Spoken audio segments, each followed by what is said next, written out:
Tonight, we've got Aaron Beyer, we've got Jaye Jurassic, and we're talking about the trailer for Jurassic World Rebirth. There's going to be a lot to discuss, so stick around. This is Let's Talk Jurassic. Let's go.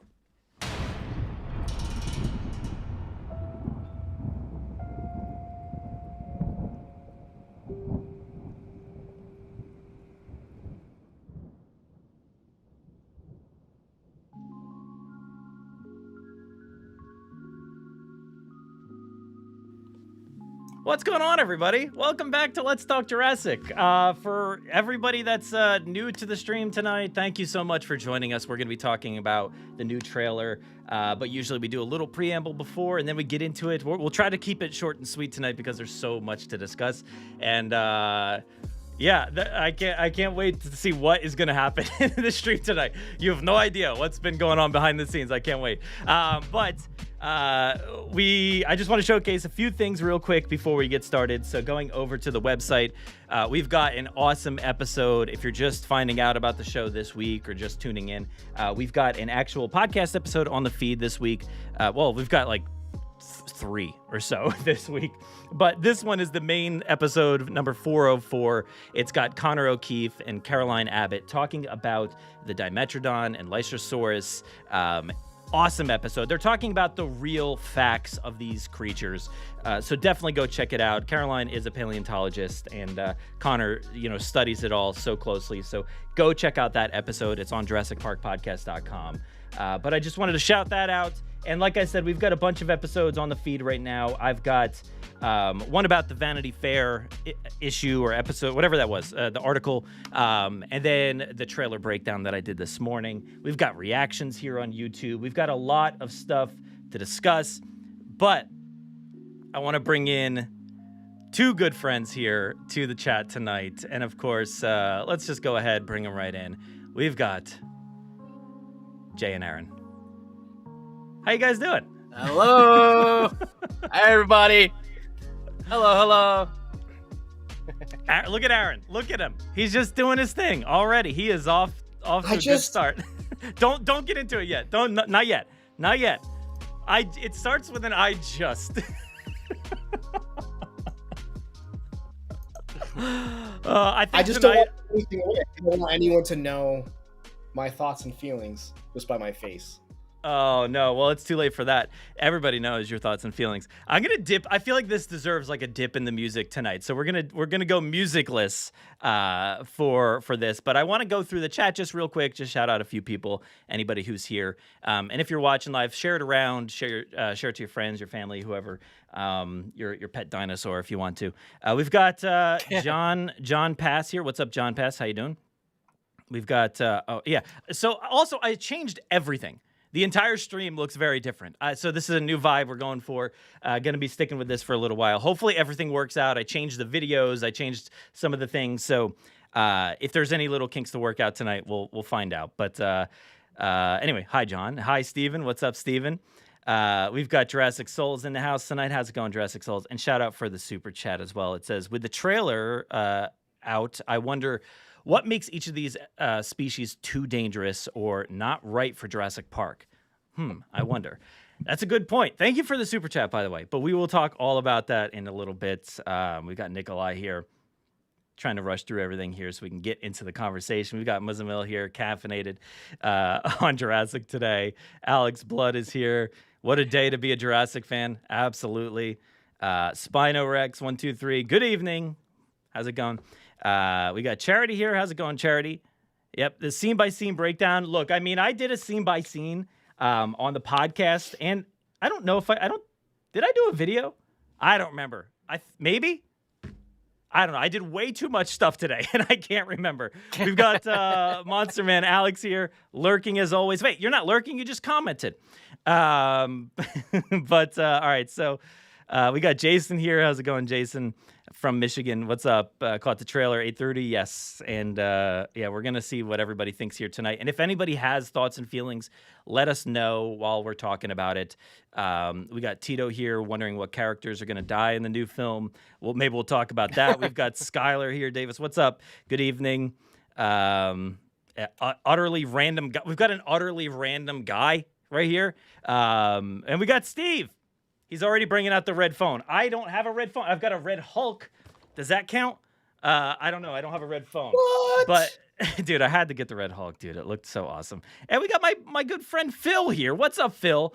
Love how big of a fan Scarlett is. Yes, absolutely. We've got Andy here. What's up, Andy? We've got Dakota. How's it going, Dakota? Good to see you here. We've got a lot of people here. We got Jedi Jarvo here, hyped for the film. LBT Electric Dino 75. What's up? Yes. All right. So, guys, let me. I'll start with Jay here.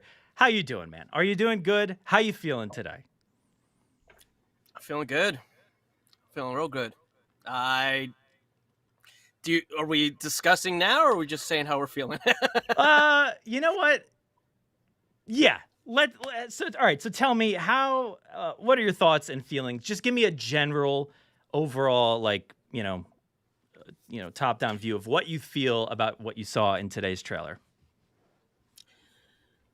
There are some things that I'm still kind of processing, but a lot of what I saw, I actually did enjoy and liked.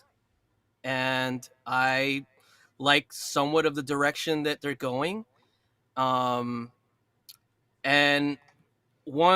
there's a couple of designs in particular that I'm a little, but I really love one design, like, a lot. And, yeah, I'm trying. I don't know. I'm kind of. I really want to hear what Aaron has to say. Well, hey, we'll make everybody wait. I'll just say my thoughts. If anybody hasn't watched the 15 things that I did put out today, but I'm actually right with you, Jay. I feel like I'm right there with you. It feels like there was so much in that trailer to kind of like really think about how it's gonna. Maybe change or affect this universe that they've already set up through 6 movies. And so it'll be interesting to see how a lot of the stuff we saw pans out. I think a lot of it, I kind of just have to wait to see. There's so many elements that I'm like, I don't know what's going to happen here. But so much of that trailer, I was like, dude, this is an excellent trailer. Like, I will say my wife watched it and she's like, I don't get it. So maybe it doesn't go through to everybody. She did have to watch it a few times, and I did have to explain it to her a little bit. But she also was just like, I don't get it. What is it? What's happening? And she doesn't necessarily care about Jurassic like that. So, but I think overall it was incredibly beautiful. The dinosaurs looked really good despite being drastically different designs. Everything, the scenery was just stunning. The way it was shot looked really good. I think the character stuff that happened in this trailer was pretty excellent and reminded me of like Kep's work in The Lost World, which I thought was pretty cool. Some of the dialogue, some of the way the characters reacting to things. But yeah, there's a lot of questionable things that are happening here, and I don't know. I don't know how to decipher that. So with that being said, Aaron, how you doing? What's going on, dude? First thoughts. Heck yeah, let's go. I really like the island setting. I really love the pterosaurs. I really love the new Rex.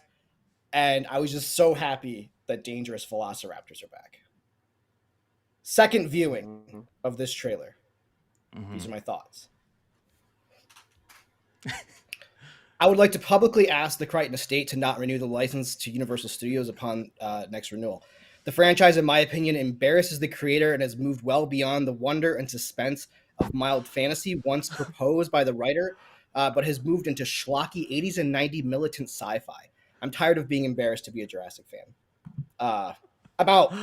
I actively want this movie to tank. I'm done. F it. Like, this was probably one of the laziest written things I think I've ever seen. Wow. I hate it. I'm picking up my toys. I'm going home.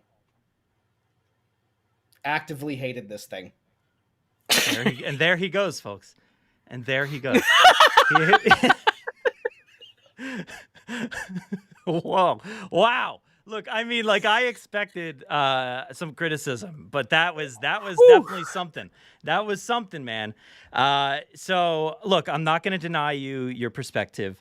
I think, we've talked so much over the course of, I don't know when exactly you came on board, but like, let's just say over the course of these past 10 years with the Jurassic World trilogy. And I think like, progressively your thoughts have been like diminishing, right, on this trilogy, the previous trilogy. Yeah. No, I don't think this should really like surprise many people. No, it doesn't. I don't think it's going to be a surprise. But I liked whoever said it. I apologize. I don't know the commenter at the moment, but they just said like, I want to hear what Aaron Beyer has to say. He's a straight shooter, and I'm like, that's true. That's very true. So he gave it to us straight, and he's done. So guys, you're hearing it here first. This could be the last time. So appreciate Aaron Beyer's appearance tonight. I mean, listen, there's always the asterisk, and I say it on the show all the time. Prove me wrong. But like at this, like, look, when Universal wants to make their dinosaur movies about dinosaurs again, give me a call, right? I don't know how deep we're going into this trailer. I've got a few like thoughts on like images and scenes and some dialogue, but like, yeah, dude, I'm not. It just sucks that it's beautiful. Like it's gorgeous. Okay, but right, so I think like similar with like Camp Cretaceous, I got to speak with my wallet. Like I don't think I'm going to even see this. I might watch this when it comes out on disc, but ouch. Yeah, look, I want to speak. Like I don't want this, and I don't know how to even like. Even I went to see JP3 in theaters, bro. Like, I viscerally hate that film, and I went to go see it. Like, so that's actually one of my first thoughts. That's one of my first thoughts, and I don't want to hyper focus on my thoughts, but like one of my first thoughts was, I says this new trailer has the stink of Jurassic Park 3 all over it, like over it. No, yeah.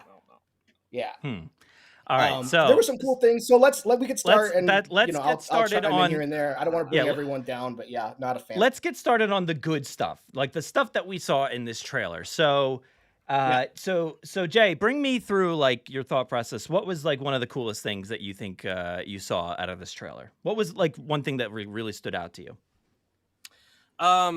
So yeah, one of the things that like you guys kept pointing out. How beautiful it was, the cinematography, the way the jungle looks and the island looks. It's it reminds me of like a brighter Lost World, I would say, like with the lighting, and it has kind of like that sense of like, I guess kind of the jungles of JP3, but I never really liked too much of the jungles in JP3. It always looked the same to me when they were walking through. It was like the same trees again and again. But then that's actually explained because it was like this big set that they made and they just kind of went in different places of it. But I like the thing that really got to me was like, even though it was very, very like fast, well, not fast, but it wasn't like one of the main focuses. I really, just like Aaron said before, I really loved how that T-Rex looked. That thing looks awesome. It just looks incredible. Like the striping on it, and it has like more osteoderms all over its face. It looks more kind of brutal. Like we had heard before there was like a mix of Rexy and Buck from Lost World, and I can see that. I did like also just like how it feels like centralized but still big, like it still feels like this island is like has so many surprises, but yet the story is more centralized. When we've gotten like in the last two, we keep traveling to different places. With Dominion, it was like all over the world at one point, and with Fallen Kingdom, they went from the island to the mansion, and that always threw me off with that movie. I didn't like that transition. It never worked for me. But on this one, just like keeping it on the island and just hyper focusing on just that is what I really kind of enjoyed to see. And I just, the designs, some of the designs are really, the Titanosaurs look really cool. I didn't know they had like these little like sails on them or whatever. Mhm. I don't know if that's something aesthetically that they put on. I've never really looked at kind of the paleo drawings of that.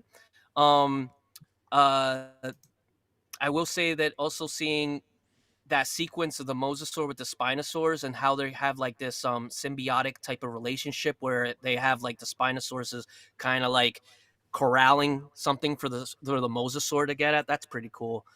I don't Mhm. know. I just there's a lot of things that I liked in it, and I just feel like I need to see more. And I'm not asking for them to reveal more, but like I Yeah, yeah, just yeah. kind of want to, yeah, you know.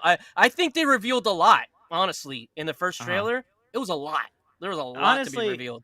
it was very surprising, and I've said this a bunch of times already, but it's surprising that we got a story trailer right off the bat. We didn't get, Mm-hmm. just like an action beats trailer with some characters and things. We got a full story trailer telling exactly what's going to be happening in this movie, and it revealed, like you're saying, so much, so many dinosaurs. Up until like Mm-hmm. yesterday or today, we didn't never even seen a dinosaur from this movie. Like that's I know we saw wild. tail. Yeah, we saw a tail like on Monday or whatever. Then Tuesday we saw a few dinosaurs, right? But then today, like we Yeah. got the entire thing. I don't know if this is the entire species Mm-hmm. list or anything, but like getting surprises like a Dilophosaurus here, and everything. Let's talk about Yeah. these dinosaur species since you did bring that up a little bit. Yeah. Yeah. Well, We got the T real Rex. quick. I think you're gonna see a lot more, and the reason is Okay. because if you look at like the releases with Superman, Superman's July, right? Yeah, July 11th, I Yeah. believe. So it's Uh-huh. like the week Yeah. after, Fantastic Four is July, and the this end of is July, July, right? the very beginning of July. Yeah. So So it's like this movie all followed these by movies are gonna Superman and these 2 movies weeks are gonna later. cannibalize each other, and so I think you're gonna get Mm. a marketing push like Fallen Kingdom. I really like. I think you're going to see the whole movie before this thing even Yeah. hits theaters. Yeah, look, I've said it for a while, but Fallen Kingdom had one of the best marketing pushes, I think, for any of these movies outside of what you saw from the movie. Everything else that surrounded it like was incredible. It was like everywhere. It was the I think biggest Fallen thing Kingdom ever. is the reason. I think Fallen Kingdom is the reason we are even at this stage. Like I think Fallen Kingdom like boosted the fandom and like the general audience Hmm. crowds so much. I don't think that like I just don't think we've seen the coming down of that because like Dominion just hit at the perfect time where it was like we were coming out of COVID, everyone was like anxious to get back to the movies. Fallen Kingdom was this massive push for Jurassic World to be like this like solidified franchise. Yeah, I think they do another marketing push like they did with Fallen Kingdom because this doesn't have established characters yet. Yeah. I think they're going to try to get away with not having legacy characters come back for this one. So I think we're in for a huge marketing push where you just see a ton of stuff. I mean, geez, do you think we get this for the Super Bowl, or do you think we even get more for the Super Oh Bowl? yeah, no, I think we're gonna get a 30-second spot. I don't think we're gonna get another full trailer or anything. So Oh, and I then go see imagine the full trailer. Yeah, go see the Yeah, full trailer. I think it'll say go see the full trailer online, Mm-hmm. with a QR code or something like that. So it'll be snippets of what we see here, but we also, you think about we always have international trailers that reveal something like you never saw before. So keep your eyes out this Sunday. There might be some new thing. You never know. Yeah, But I watched a Hindi one this morning for that exact reason, and it was was the shot same. for shot, like the same Okay. exact thing. Yeah. Yeah. I actually haven't looked into any other ones. So, but yeah. But let's talk about these dinosaur designs. We got the T Rex up here, so we'll start here. This one looks to be like one of the most like faithful reproductions. It's it essentially looks like Rexy to me with a different paint. Yeah. Different paint job and like Yeah. maybe like Jay was saying, like a little bit thicker or something to kind of maybe resemble the bull T-Rex a little bit. I feel like I get bull T-Rex vibes when it dips its head into the water more so than anything. Yeah. You can So see it. You can see it with its brow. If you look at the brow, that shit, that is really like pronounced. Sorry, it's really pronounced right there. You see it, and then Oh like yeah, if you look right here on like this part of the jaw, like right Mhm. back the mandible right here, under Yeah. that little flap of skin, there's more osteoderms when it's dipping into the water. You can Mhm. see it. It's like all these little like kind of like almost like an iguana, kind of, you know? I don't know if you Yeah, can. Yeah, I think this is yeah, it's hard to probably stop it, Yeah. but It's hard to stop, that but that yeah. right there looks like the male T-Rex from the Lost World, and I think we have those CG models from Dominion that they used at the end of the movie, so I think this is a very clear and obvious way to not upset fans by changing the T-Rex designs, but also like saving a ton of money by like not having to remodel this thing and just hire a shading artist to go in there and give it stripes as opposed to I guess a general green color. It looks awesome. I think it looks great. I think can't it wait looks for that awesome. scene. That scene's really cool. That scene's really yeah, cool. and it's gonna be apparently it seems like it's gonna be the scene out of the novel, so it'll the be book, yeah. and maybe this scene too. This is all could be part of it. But yeah, out of the book where With her, they're with in her the river spaceship in the raft. background. Yeah, With her I don't spaceship? know. I was talking with Tom Jurassic about this earlier. I don't know what that is. Tom pointed out, okay, look, that's like a boat, right? That looks to be a boat. But I don't know what the rest of that is. Like, what is that? It's the back end of the Milano from Guardians of the Galaxy, dude. That's like, what it looks like. The heaves from the Godzilla and Kong movies too. It looks like the flying thing out of those. So I don't know what that is. I don't think it's a flying thing. I don't think it's a spaceship or anything. It could just be like a portal into a tunnel underground or something. But again, we don't really know a lot about this facility. So I don't know if this is part of a facility, if this is a piece of a boat or a whatever. I have no idea what this is, but it at least looks like there's a boat in there to some extent. But we've got Luna Blaze here looking directly at a Dilophosaurus, which was a nice surprise. We get this Dilophosaurus. Again, this one looks like a pretty faithful recreation as far as I can tell. It looks like at least familiar. I would beg to even go as far to say that this is pulled out of a closet and just repurposed, like reused. Again, you're coming out of the writer's strike, right? All these actors are going to want more money, or I'm sorry, all these writers, and then the actor strike, they're going to want more money. They need to obviously get this thing pushed out for toy licensing and all that stuff. This is not the stuff that I dislike about this reuse. If anything, I say reuse it all because I'm the kind of guy I want continuity between all these animals. So but I think this is a pretty clear reuse of this animatronic, and I mean it looks good. Excited to see Dilophosaurus back. So that's why I started there, because that's these are the two most faithful recreations. And I guess the Velociraptor potentially as well. But we have yet to really see what that's going to look like fully, at least the one that was walking around. So I guess let me bring that up since we're talking about it. So we've got a Velociraptor somewhere around here. I got to, of course, scrub through to find everything. Right there. Yeah, it's right around here, right? Yeah. Yeah. All right, so there's the feet right there. There's the feet. Yeah. That looks like, Velociraptor that we know and love. It looks like maybe like a whiter color to this. I don't know, but it almost kind of reminds me of the Ghost, like a Troceraptor skin palette. I feel like it kind of looks like that a little bit. But I don't know. It looks cool. I like the setup of please don't tell me that's a raptor. And he's like, that's a Velociraptor or whatever he says. So that was pretty funny. But we also do have another shot of a Velociraptor right here. So in a cryo chambery kind of, I don't know what to call it. One of these kind of chamber things in stasis here. And the most unique thing about this one is that it has two heads. So it's got two heads to this Velociraptor. It's not just regular old raptor. It's a two-headed Velociraptor. So Aaron, you didn't even know this. Notice that. No. So how are you feeling now after seeing a two-headed Velociraptor? Better? Why would you let this animal get to this stage of life? Dude, I'm so confused as to why we're getting a third facility. Same. Let's stick. Don't go to the facilities. Don't go there yet. We'll get there. All right. Stick to the dinosaur. Can we please do a deep dive on the facilities? Because we will. Absolutely. Okay. Yes.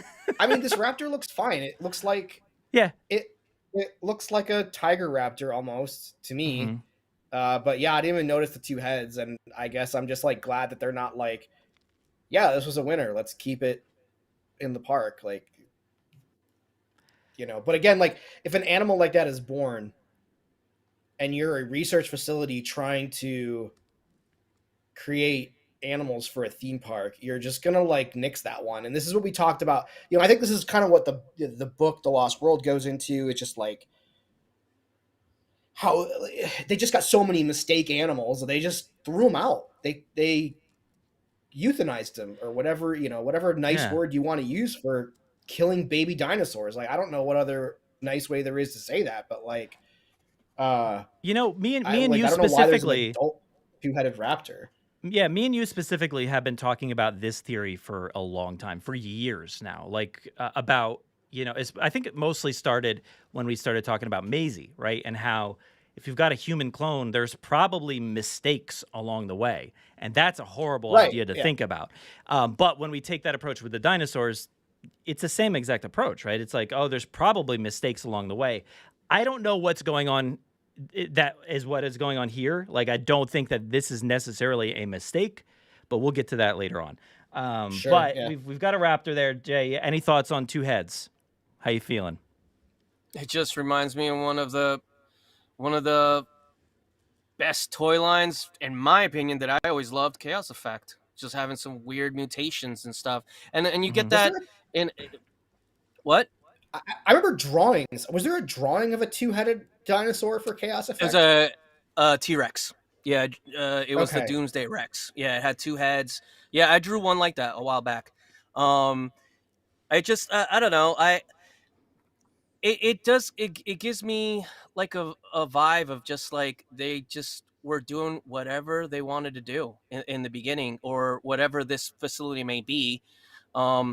And another thing, if you notice, I know we were going to say we're going to go more into depth about the facility, but just this picture alone, that doesn't look old. That does not look from like 1993. Look at the glass. The glass is clean. It's polished on the sides. This is new. Yeah.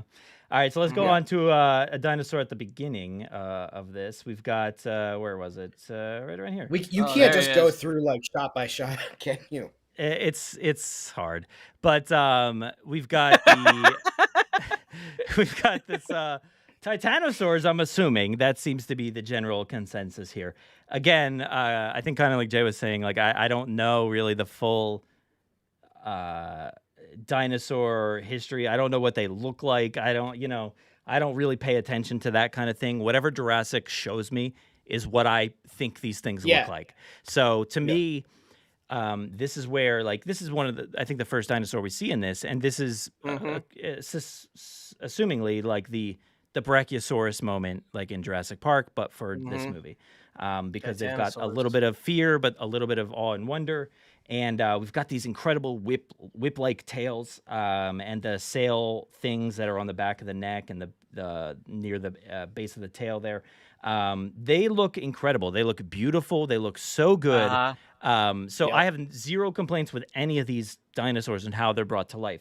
I would say I'm going to need a lot of explanation, which they have never really given us before. They've never really graced us with any kind of information as to why there's really many other creatures out there from, at least from Jurassic World to the other movies before it. We can assume, all right, they made some new stuff in the time since then. And then from Fallen Kingdom and Jurassic World, it's like, oh, there's random species that are now on the island and we didn't hear about them before. So it's like, okay, I guess like maybe they just didn't show them. But then it's like, then random species are all over the world in the third one. So we kind of have to like sit with that a little bit and just wonder, where did these come from? Did other companies make them? And you kind of just have to accept the fact that now there's just different species.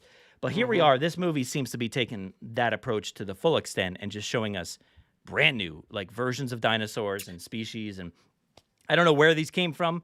They look beautiful. But yeah, I don't know. We're going to have to like, I hope we at least get some information as far as like, where did these come from? Why did they look different than the ones we've seen before? And we'll talk about that more at the end of the trailer. So any thoughts on these? Why did I thought these were beautiful. Like, zero complaints on this. Like, I was totally on board with this shot. Brad, if you remember, we were talking like, this is the scene where at one point we were like, oh, are they going back to Sorna? Because they showed an image of the tail in the long grass. And it was oh, are they like Yeah. evoking fauna here or whatever like that? And then it's kind of this like nice surprise that it's like something quote friendly or like herbivore-ish, right? Like this is going to be a friendly moment, I would imagine, in this movie. Yeah, I mean, dude, Mattel. I know Mattel's on it. I'm sure I will have another sauropod floating around this house. Oh man, They're gonna go crazy with this movie. Yeah. Yeah. This one's a nightmare to pose though. Look at that. It's just the long tail. It's like the Brachiosaurus with an even longer tail. It's like mixing the Dreadnoughtus with the Brachiosaur when it comes to the toy. It's gonna be a nightmare to pose anywhere. Like I don't, Yeah, I don't even have. It's like a nightmare to have in the house, but I don't know how many of these sauropods you've got floating around your houses. But like every time I got get about one, 6. yeah, every time I get one, I'm like the boxes Yeah. get smaller and So- smaller. The dinosaurs get bigger and bigger. Yeah. They're all like stuffed on this one shelf over there, and they're all literally peeking over my cat's cat tree. So he kind of like stares at them sometimes. Like they're just Yeah. like over him, like They're all one in thing my I wanted front to- room, and like when you're outside, you can just look into the room that they're in, and there's just like dinosaur heads like sticking up from the bottom of the window. It's quite comical. One thing I wanted to say is how we were talking about before.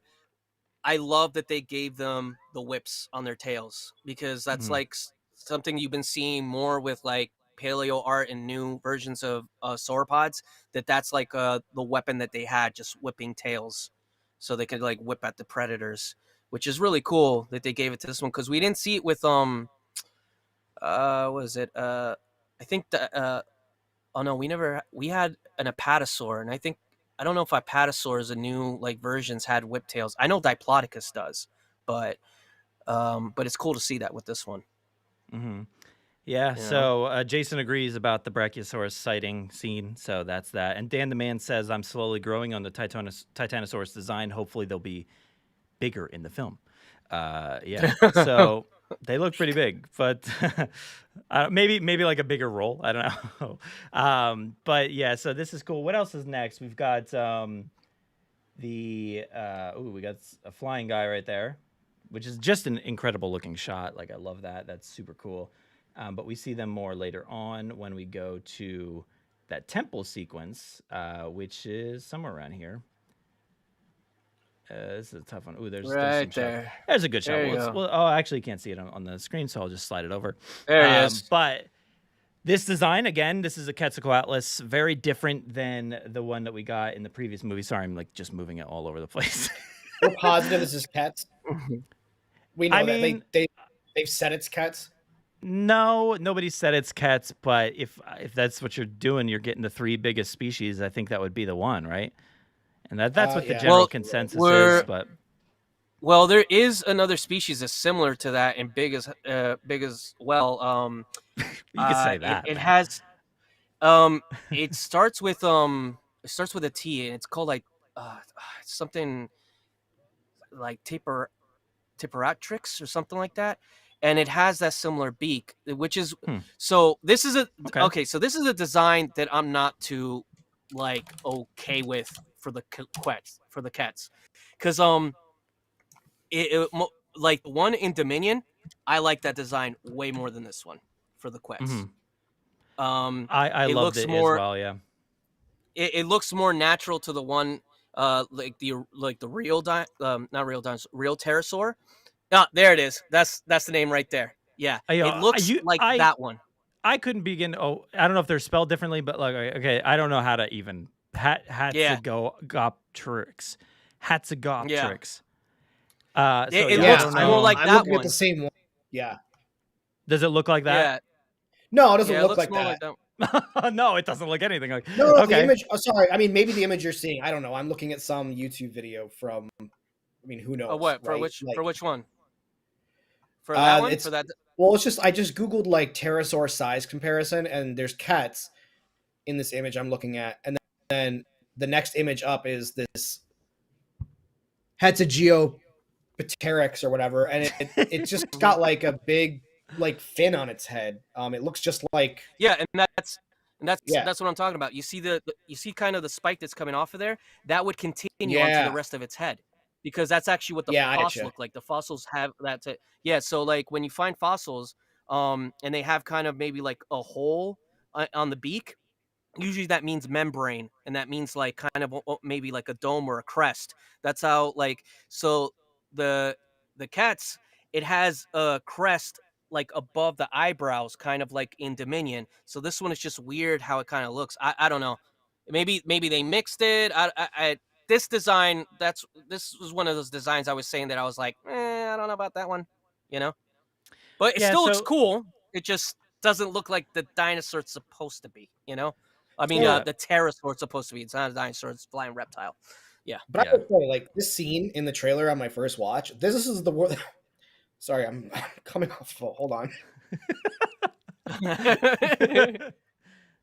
This was the scene where I verbally went like, "Oh, F, let's go," because I've been wanting to see like animals in like ruins and stuff like that, and I've always thought it would be cool, like in an alternate world, like Jurassic Park would have put like velociraptors in with like Asian ruins or something like that, right? Like it's kind of like a Disney style decorating the environment kind of thing.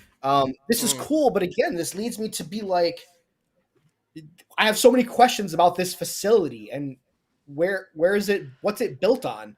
Right? Like Yeah. I'm getting like Jurassic Park the game vibes from the fact that there's like an ancient culture on this island. Trespasser too. I mean, good on you if you finish Trespasser. No, but Trespasser has a lot of ruins in it and stuff. But Cool. wasn't. Wait, was Trespasser based on Nublar or Sorna? I don't remember. Sorna. Okay, all right. But maybe that's Yeah. where they're kind of getting the, I don't know, the vibe from. I don't know, you know. I like this comment here from Jason. It says, but the Dominion cats would be a more refined iteration if this island is the beta test version that led to the ones we saw in later movies. Sure, that very well could be the case. These dinosaurs were first iterations. I think it just comes down to like what we've been talking about. What is this island?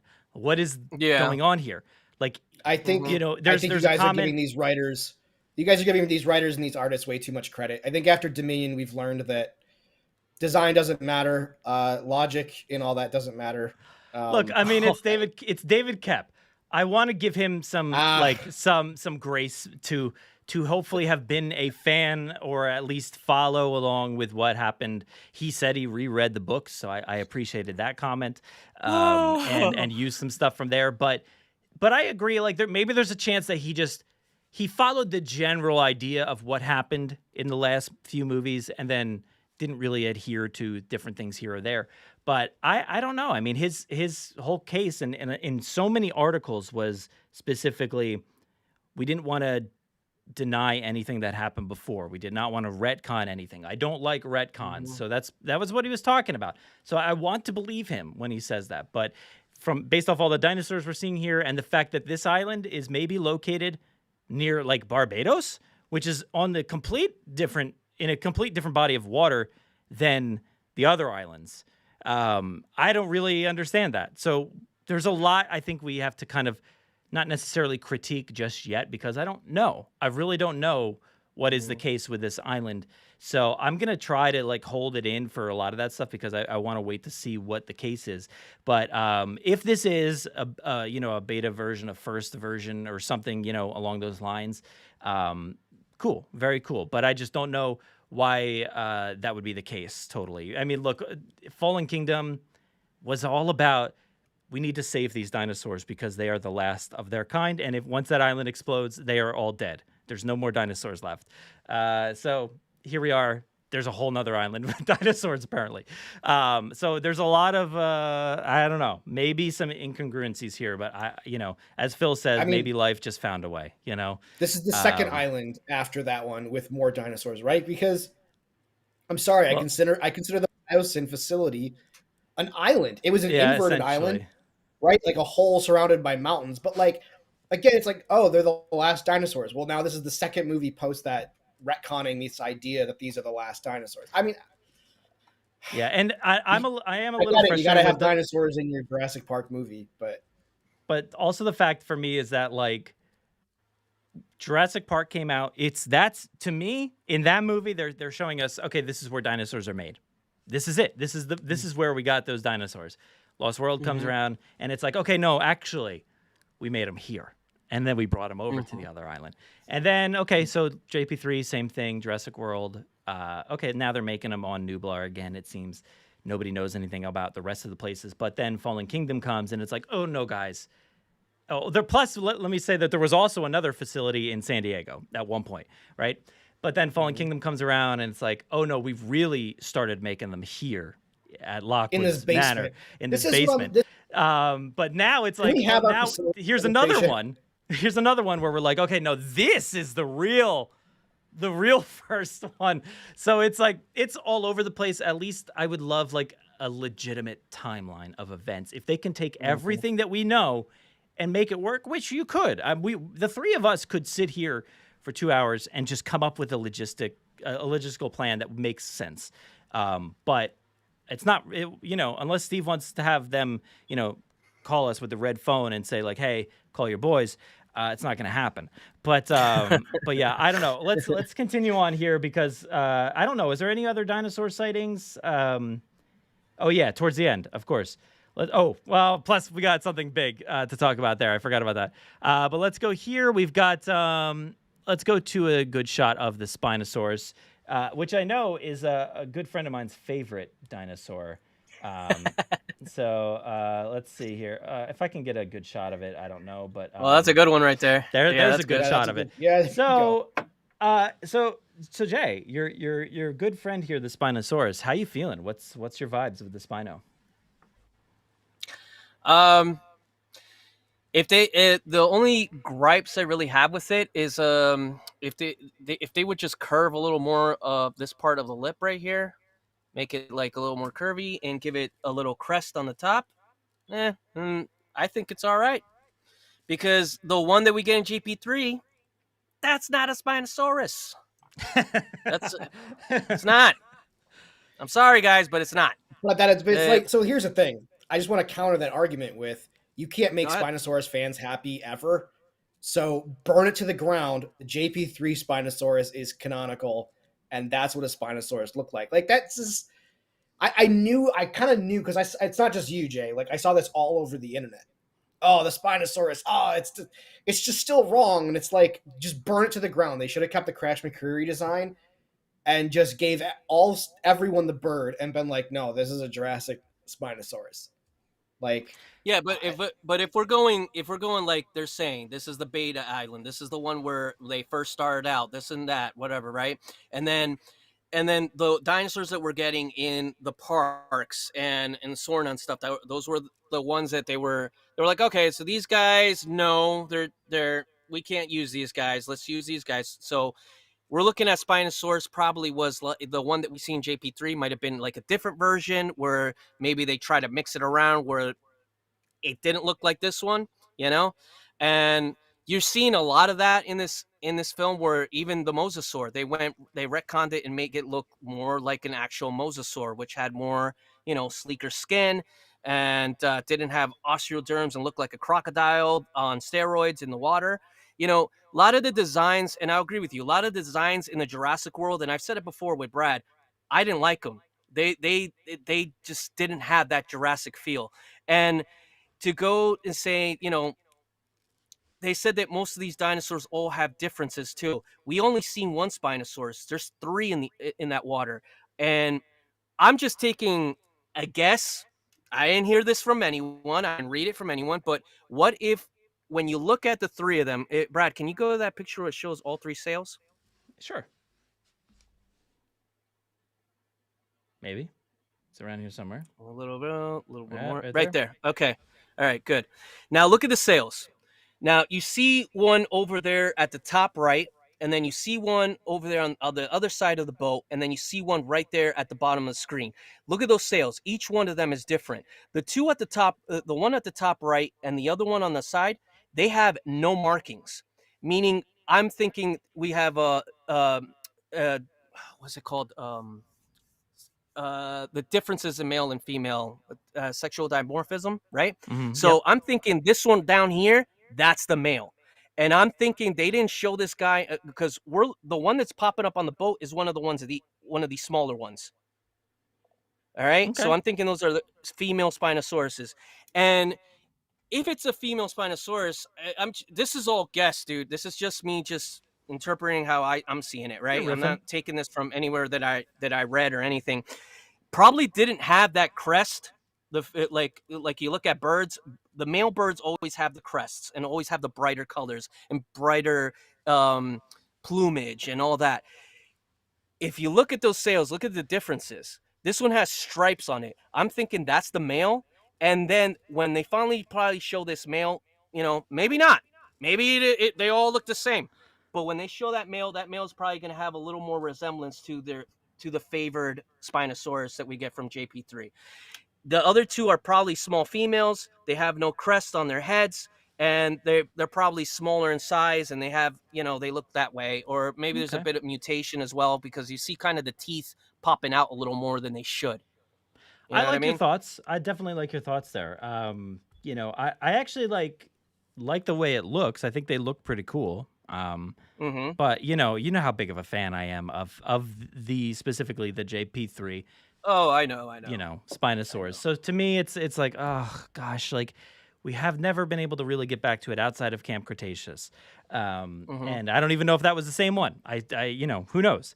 But these look very cool. I really like what I'm seeing here as far as like, so do I. The Mosasaur is using these, and they're all kind of like working together. They're legitimately pirate dinosaurs, which I think is kind of fun. And you can see that kind of stuff in real life with animals. So I think that's pretty cool. And yeah, they're trying to topple this boat. That's pretty fun. And yeah, you mentioned the Mosasaur as well. So let's get a shot of that. Oh, cool shot there of the fin in the background. Just looks like a fish tail. But then the Spinosaurus sail right there. Pretty cool. And let's go for the Mosa. Oh, it's a hard one to get because it's at the end. Oh, there it is. Yeah, it's the best I think you're gonna get, probably. There's like, oh, there we go. So yeah, definitely a different Mosasaurus than the other one. So now we're at the point is like we don't just refer to these things as the Spino and the Mosasaurus. There's multiple now. We've got a lot more to think about. So yeah, I think it looks cool. And I know a lot of people are saying, oh, but it's the accurate version, the scientifically, here's Dan saying the Spino design is scientifically based. That's great. Like that's for sure cool. But like I said, that stuff doesn't, like, I don't care about that at all. Like I just want dinosaurs to look cool, like as far as like and specifically how they've looked in the other movies. I kind of want like that cohesion there. But if we're setting up a different premise, if there's some real unique reason that they can give us as to why these creatures look different, I'm for it. If this is a mosasaur that is like, maybe the other mosasaur just naturally had a baby like all the other dinosaurs have in the past, cool. But I don't know. We have to wait and see. I mean, the thing is, too, is like, I get what you're saying. Like, I just want the dinosaurs to look cool. Dinosaurs do look cool. In scientific accuracy, they look awesome. Seeing that prior raptor with feathers when we saw it in Dominion, that was awesome. And I do love the design but that looks like a Jurassic. That looks like a Jurassic dinosaur to me. These ones almost they more so lean towards like the I don't know what they're called, but the planet Earth style of or whatever those are. What is that show? With the dinosaurs. Any of those National Geographic like dinosaur docs. Or whatever. Like, And I don't necessarily care about those documentaries. Like they don't grab me the way that a Jurassic movie does. I love them. I love them. They just I know it's different for everybody. You either care about the paleontological records, which I certainly care about in real life, but like as far as the movie's concerned, and you're right, Jay, they do look cool. Like I've said that many times already that these look very cool. Like the Titanosaur or whatever maybe the Kets or whatever it is, this thing looks cool. The Spinos look cool, but I want it to kind of have that Jurassic edge. And to me, that's the cool factor, Yeah, I get what you're saying. I just, if you want that dinosaur, to do this type of sequence, it like the one that we had in JP3, that thing's not swimming, man. I it wasn't that river Well. scene in the JP3, but come on, man, it wasn't really. I was walking because it doesn't have that. You get these guys in the water. These guys are like when they're built like the way that they are scientifically, they're meant for water, dude. So and just. But look, I mean, this I don't know if I talked about it with one of you two, but this gives me the opening scene of Jurassic Park 3 some life to me. Like, yes, that too. There's some explanation there. Like, I feel like, okay, Spinosaurs love attacking boats in the water near the shore. I got it. Like, that's definitely what happened in my mind now. Like, it's answered. That's it. Spinosaurs, JP3, attack that boat in the fog. End of story for me. That's good. That's an answer. That's I kind of like that. Maybe it doesn't work for everybody, but that's my headcanon. Maybe they say it in the movie. We can't go by boat. Back in 2001. Back in 2001, we lost the boat over there, and by Sorna, there's something with a fin that keeps taking them down. Yeah. I don't know. Yeah, so that wraps up the dinosaurs, per se, but we do have one more to talk about here. Oh boy, I don't even know where to go. Let's go here first. There's a quick shot right here, which you can't really see behind that, but there is a kaiju on this island, which, this stomps its foot down here. It's obviously massive. It's disappearing into the fog there. I don't know if there's going to be some sizing issues because later on it doesn't necessarily look that big, but that looks huge, whatever that foot belongs to. And then later on we get to see a shot in the water. It's very hard to scrub through on the iPad, but I'm doing my best here. There was a good shot. You're doing great, Brad. You're doing great. So we've got this. There it goes. Yeah, there you go. And I'm going to stick here for a little bit since we got a good shot of it. So, Aaron, how are we feeling about this creature here? This thing looks like some kind of like Gears of War slot thrown into this franchise. I heard somebody else say that too. That's funny, yeah. This is clearly, well, you know what it is? It's that if that original Gears of War trailer, very much like this big spider thing walks out of the fog. But they've got these big like bulbous heads and these dumb little teethy mouths. This is a human-dino hybrid, right, guys?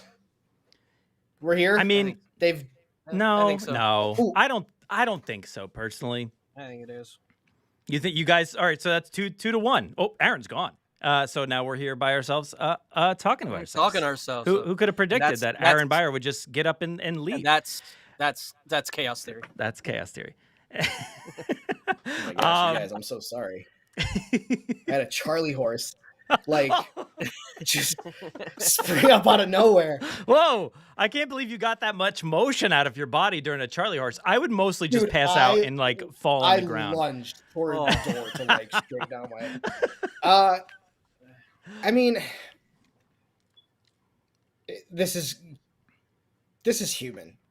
This is human-dino hybrid. Like, at least primate, right? And if you're going to do primate, dude, just go all the way and destroy our childhood and just get it over with. Rip off the Band-Aid. This is a human-dino hybrid. Let's get it over with. Let's reboot the franchise. And I don't know. They're not going to let from the early 2000s die. I mean, look, money. In all honesty, we all knew who's been pushing this for the longest time. And it's the guy that directed the very first one. Spielberg's been pushing this idea of a human. He has, though. Seriously, he's always brought it up. He's always wanted a human-dino hybrid. And I think this is, like, the way we're going to see it.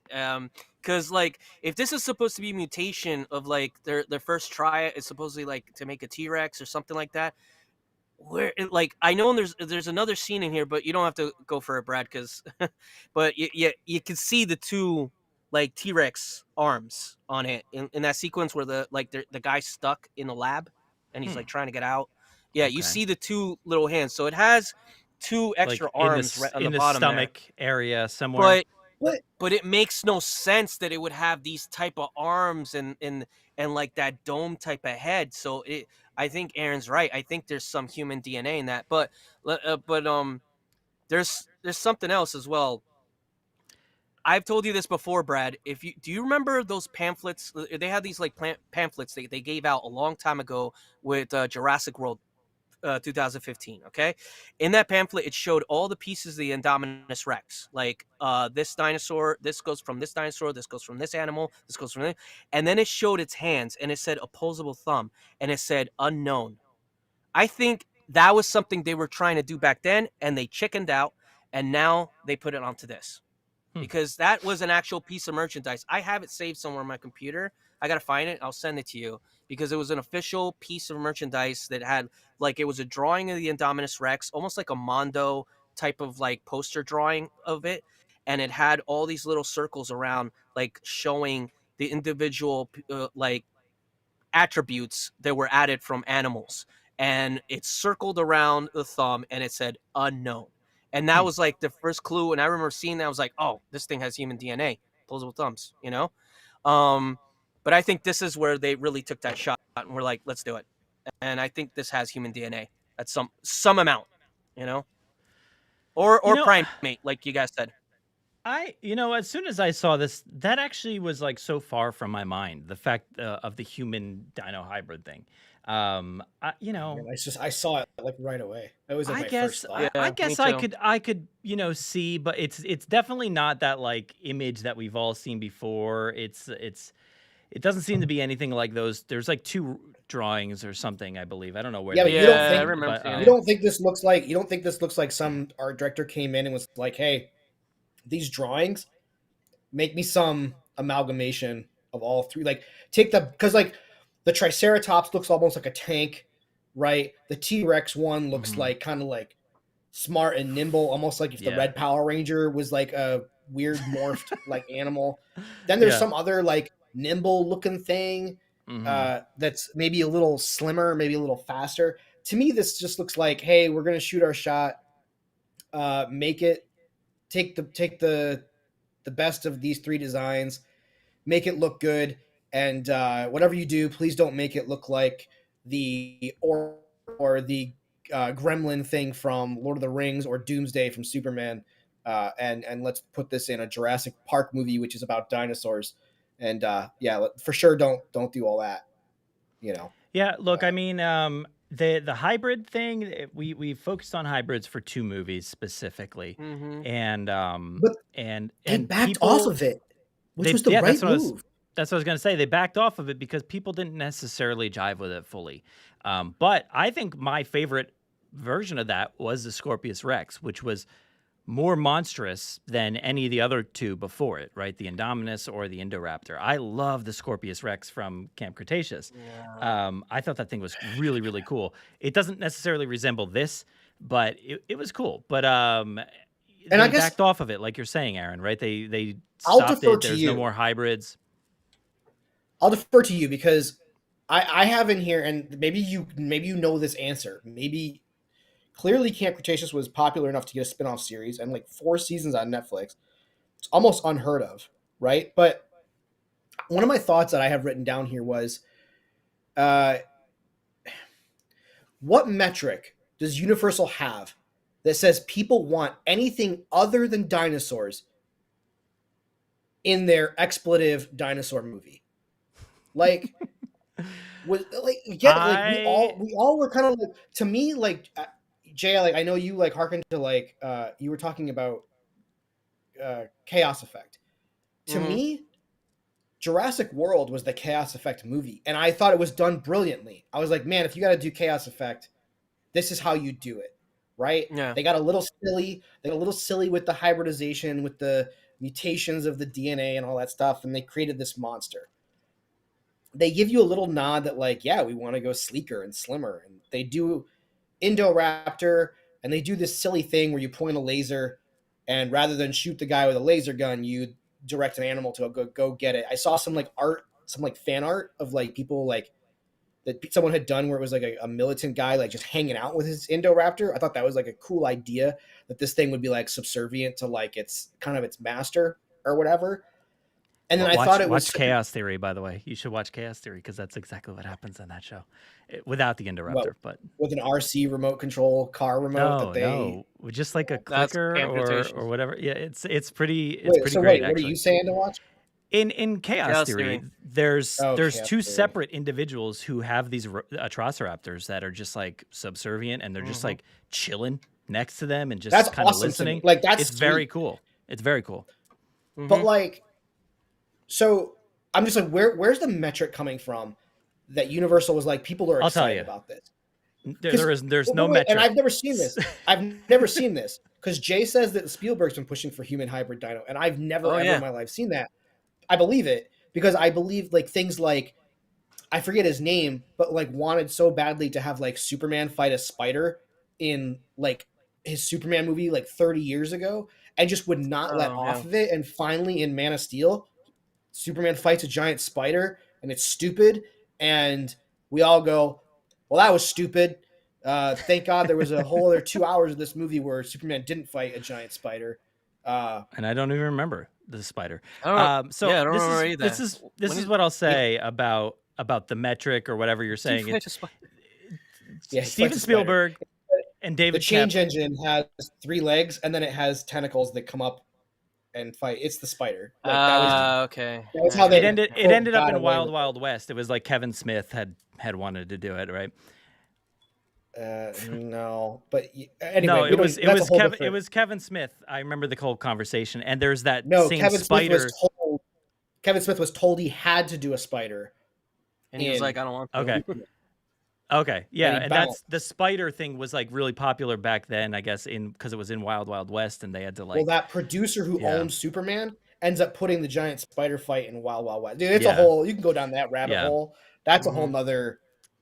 Execs destroying film. So Siaka says Spielberg did push hybrid military dinosaurs in the first place. Trevorrow's idea was relegating it to only the villains. But like I'm saying, I think Spielberg and David Koepp locked themselves in a room, came up with the idea for this movie. That's what they've been telling us over the course of the promos for this movie. Is every article is like, look, I just had a great time working directly with Steven. And it sounds like the two of them just worked together.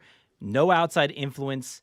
No Frank Marshall involved in this. It's just the two of them coming up with this. And that's why I think we're seeing this creature is like Jay's saying, is because he's been the one to kind of say, I want this.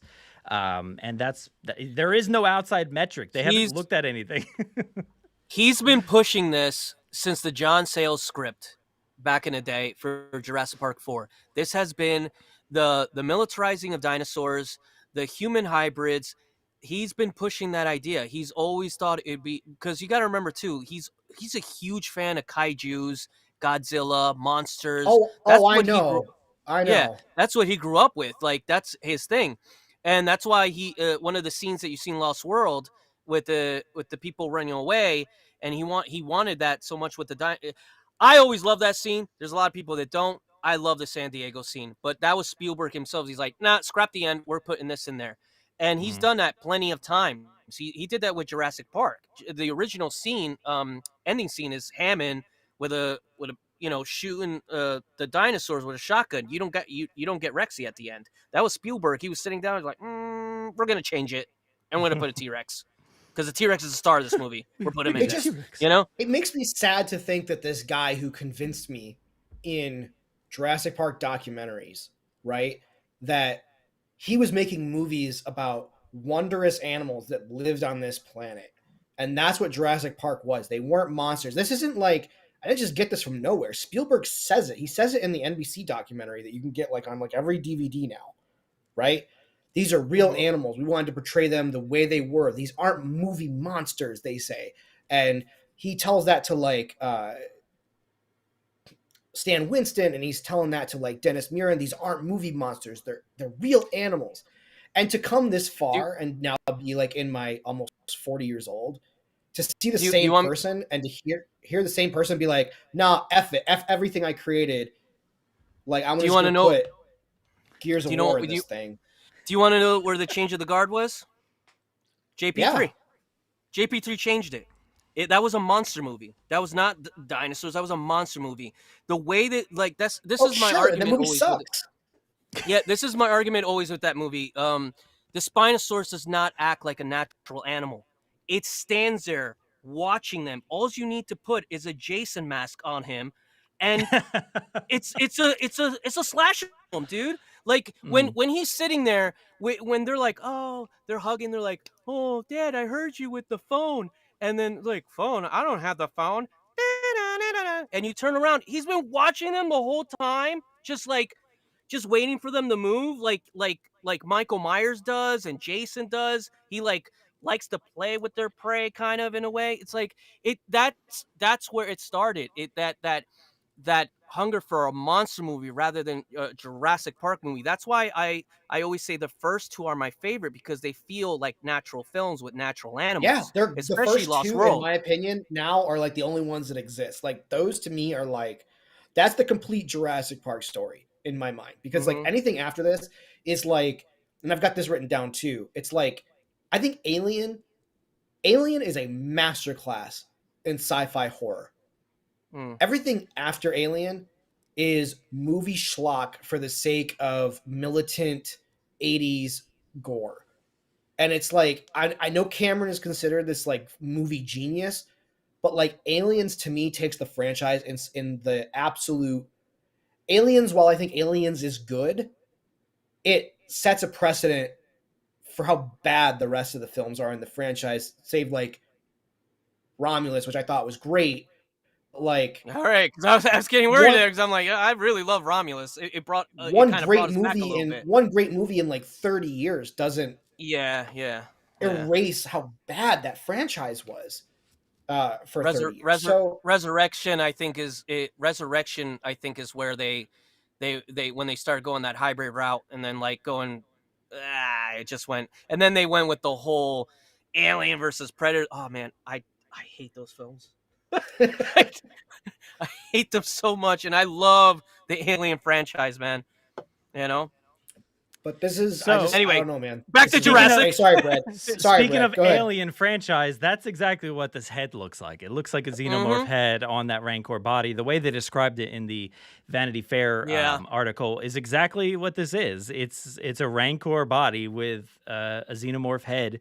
I don't see any eyes. I don't know where the eyes are on this thing, but yeah, it's got this bulbous head, rounded, slick head. That's exactly what the xenomorph looks like. So again, I don't know what this is, what it looks like. I did see somebody at who was it? I think it was Nikolai at some point had said like, I'm not going to judge this before I see the film.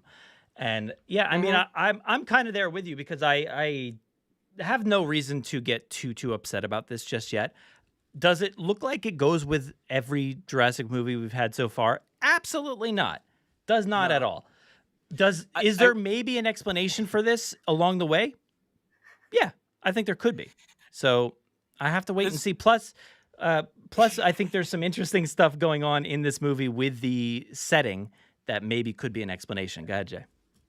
Now, well, I will say one thing. Like, when I watched the trailer this morning, I was like, I got up and I saw that it was up. I was like, oh, and I'm watching it because I'm getting ready for work and stuff, and I'm looking at it.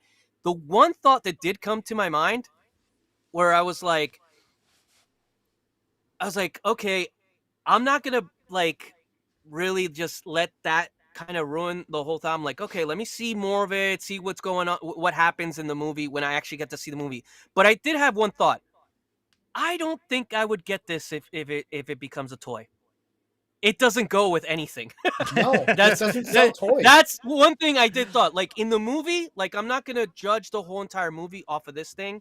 Like if this was in another movie, I don't mind the design. It just doesn't go with Jurassic. So I'm waiting to see what the explanation is, why it looks that way, and then maybe I'll be like, okay, so it makes sense to maybe get this figure at one point. But in all honesty, right now as I see it, if I put that on my shelf with like all my other dinosaurs, like the Indominus, it blends in. The Indoraptor, it blends in. I still have a Stegoceratops from like that really bad line of Hasbro. Oh gosh, yeah. it blends in, right? But this thing, even the Scorpius set, it kind of blends it. It's a little, I do have an alien shelf down there. It's got one xenomorph and some like regular gray alien. I could throw it down there. I like this comment here. This comment here from Jason is a good one, and I definitely agree with. And Jason says, I hate that destroyed our childhood argument. We still have the OG movies. This isn't destroying our childhood. If we don't like it, we just stick with the OG movies. Our childhood is not ruined. And my friend Phil, who's maybe in the comments still, my friend Phil has an entire podcast about this that I've guested on a few times. I don't disagree with that notion.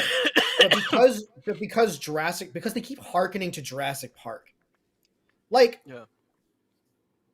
they talk about this. I know we're going to talk about facilities, but they keep talking about how this is the original research island for Jurassic Park. And it's like, no, BS, that was Sarna, but like, whatever. Here's the prequel to the prequel island, right? Like, to me, it's like, stop talking about Jurassic Park. Clearly, you don't want to make a Jurassic Park movie. You want to make a monster movie, and you're wrapping it in this wrapper of Jurassic Park so that old geezer 40-year-old dudes are going to go see this thing and spend money. Like, it would have just been so easy to be like, you know what? During the evacuation of Sorna, we lost some assets. We lost some, like, we everything was either destroyed and accounted for, or like we got it off and we were able to start prepping for Jurassic World, but like we lost some assets. And to me, a better story than a prequel to a prequel is there was a rogue scientist who was working on cancer, or was working on, like, he just was a rogue scientist, a bad guy, got away with his research and busted butt over to Bermuda and set up a facility over there. But now it's like, oh, this is a third research island. It's like, dude, how big was John Hammond's startup? Like, Elon Musk is the richest dude in the world. Elon Musk doesn't have 3 islands to create cars and rocket ships. We don't need to bring him up here anymore. So sure, that's like, the end of that. I don't know. Like, whatever. Any of these billionaires, they don't got islands to be creating their creations, right? Like, John Hammond was a startup. It was like, I already have to like suspend my disbelief that they figured out dinosaurs in, like, I don't know, whatever that website said, where I think the timeline is totally squeezed.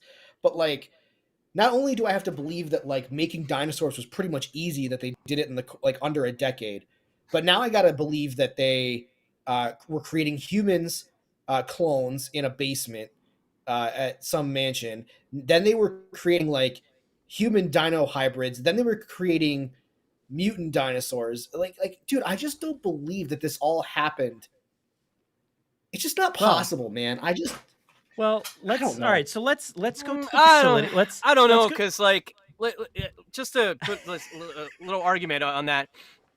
Okay. Like, this is gonna go kind of crazy, but I get what you're saying, Aaron. But there is people in the past that have done very bad things and have created things in an environment that's not a laboratory, that doesn't need that much money, and they've created things that can actually be harmful to mankind.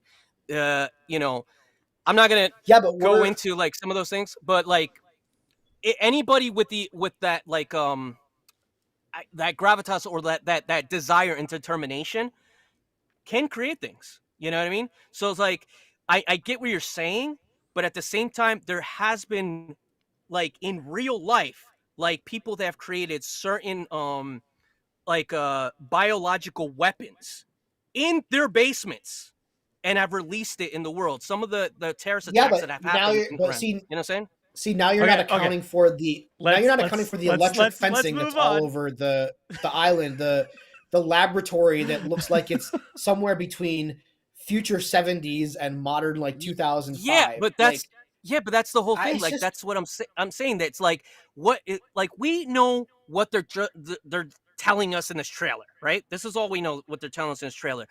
Sure. What if this is all BS, man?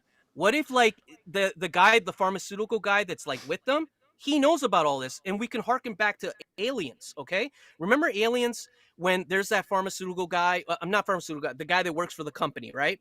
And he's like, "Oh, we just want to go back to the colony. We just want to look at the colony." And Ripley's like, "No, you can't go there. If there's aliens, that whole place is gone. Blah blah blah. This and that." And he's like, "No, we're just."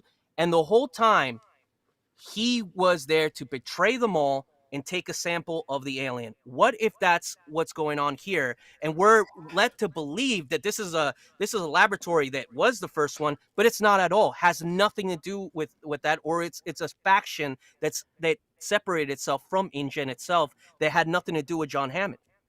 Okay. I wish and I hope that this is so divorced from John Hammond. Because I hate this idea that Hammond was working on all this stuff when I went 30 plus years thinking John Hammond did this amazing thing by creating a dinosaur. Like, that's an amazing feat to me. That's all you would need to do in your entire life is create a dinosaur. But no, he's created dinosaurs. He's created human clones. He's created the ability for I shouldn't say he. He did not claim. He did not create human clones. He did not create the human clone. That did but not I'm happen. saying in the same time frame, right? The same time frame with the same technology, the same cast of characters. There's right? But let's look at this facility. Let me see if I can get control over this for a second. All right, so the narrative here. Let's take a look carefully and slowly. Let's look at this facility here. All right, we've got a very decrepit looking facility here, right? There's no concrete. They just plopped in some fences. So this is signaling this is old, right? This is definitely old. Right. That's what I'm getting from this. Okay, this is old. Right. So let's move forward a little bit to this shot here. Okay, again, this looks like it could be old. I see a big computer looking thing over here. This looks like it could generally be Nublar, 93 era kind of thing. Yeah. It looks maybe a tad futuristic, but there's a chance that during the Jurassic World era that maybe they set up more facilities, on these locations. So that's a potential direction for them to have gone. Or maybe this is just from the early days. And again, we're in this part where they're telling about that this was a original facility to supply the original park. But then again, we have this, in which you do see InGen logo back behind him. So this is kind of going towards that theory. And we do have whatever this is, this two-headed velociraptor. Whatever this shot is, has nothing to do with the old stuff that we just saw. I agree. As far as I think, nothing to do with that. So what if there's a chance that I think, Jay, you may have just said something along these lines, right? We've got, maybe there is a secondary facility on this original island that is growing things in real time, right now. Mm-hmm. Like this guy, whatever, what's his name? I always forget his name. Martin Krebs, this Rupert Friend character in this movie, who's kind of in my eyes, the Eli Mills from Fallen Kingdom, who's like, hey, look, I'm a nice guy. We need to do this. We need to go save people, save humanity from heart disease. Let's go extract some DNA. Let's go do that. But there's an ulterior motive, right? And the motive is, I need to go to this island because they have things like this on this island. Little embryos. Not big, massive creatures that are, just stalking this island for 30 years. They have little mess-ups that have not actually been grown. They've never matured to that two-headed raptor. They messed up. They left the island. They vacated it. They said, okay, we're getting out of here. But what if somebody like Martin Krebs takes this information that we see right here and then starts to grow and starts to work on these things? What if that's the case? That could very well be the case, that what we're seeing here was not from an original plan. That what we see of this monster is not a John Hammond creation per se, but a take on what John Hammond had messed up. What can you go back to where they show kind of that the facility a little bit with the ruins with broken? Yeah, look at that. That also could be like a pop-up lab. You know what I mean? like where you can kind of like put something where something old was and put something new. You know, like the only example I can think of right now, it's gonna be a really dumb example, but do you remember Batman versus Superman, where they like did a whole lab in the middle of Metropolis to hide that big ship, and it was a giant lab, but they just placed it in the middle? What if that's like, this is the old InGen facilities that you're looking at? So you're looking at logos of InGen because it originally was an InGen facility, and this is the new lab that they built upon it or put a like added to it. You know what I mean? Yeah, it's just like the But- ET lab at you know, the house in ET. They like set up the whole thing, yeah. or it's like the Thor's hammer in the Thor movie. They set up that whole It just looks facility. It looks too polished, looks too new to be from 1993, or no, it would have to actually be older than 93. Yeah, it would earlier. have to be in the 80s. Yeah, just it doesn't make sense to be like that. But You know, and this gets to where I'm like, this is lazy writing with needing a third island, because they've already set up a carrot on a stick for this in Jurassic World with the restricted section. Like, we just we have the restricted section. Oh, what is it? What is it? We're all wondering what it was, and then they quote destroy it with the volcano, and it's like, but we could. Can we retcon that? Like, can we say that it somehow like is still like? Can we go to the island like after the volcano? No, got to have a third island because reasons.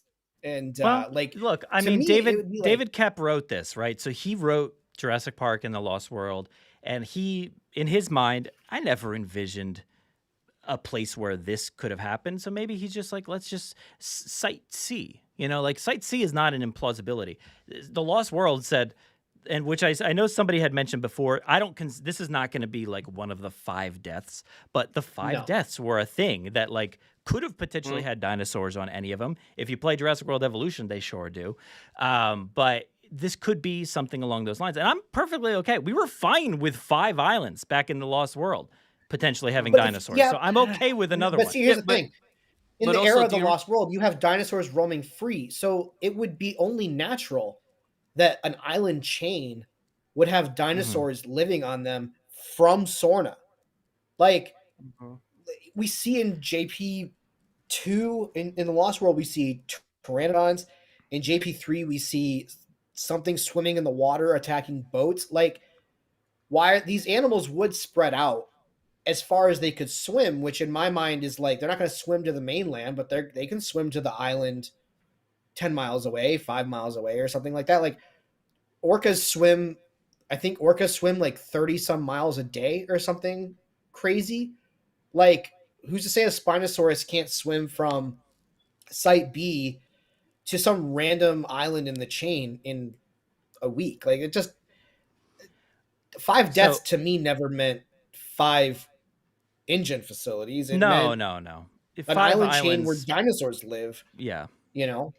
So I like Chewy's comment here. This is, I think he had mentioned before, I forget what the comment even was. Yes, but he I says agree with this. Yeah. This scene looks like a flashback. But I will say that I've thought that as well, but I'm not sure, because look at how futuristic everything is in this scene.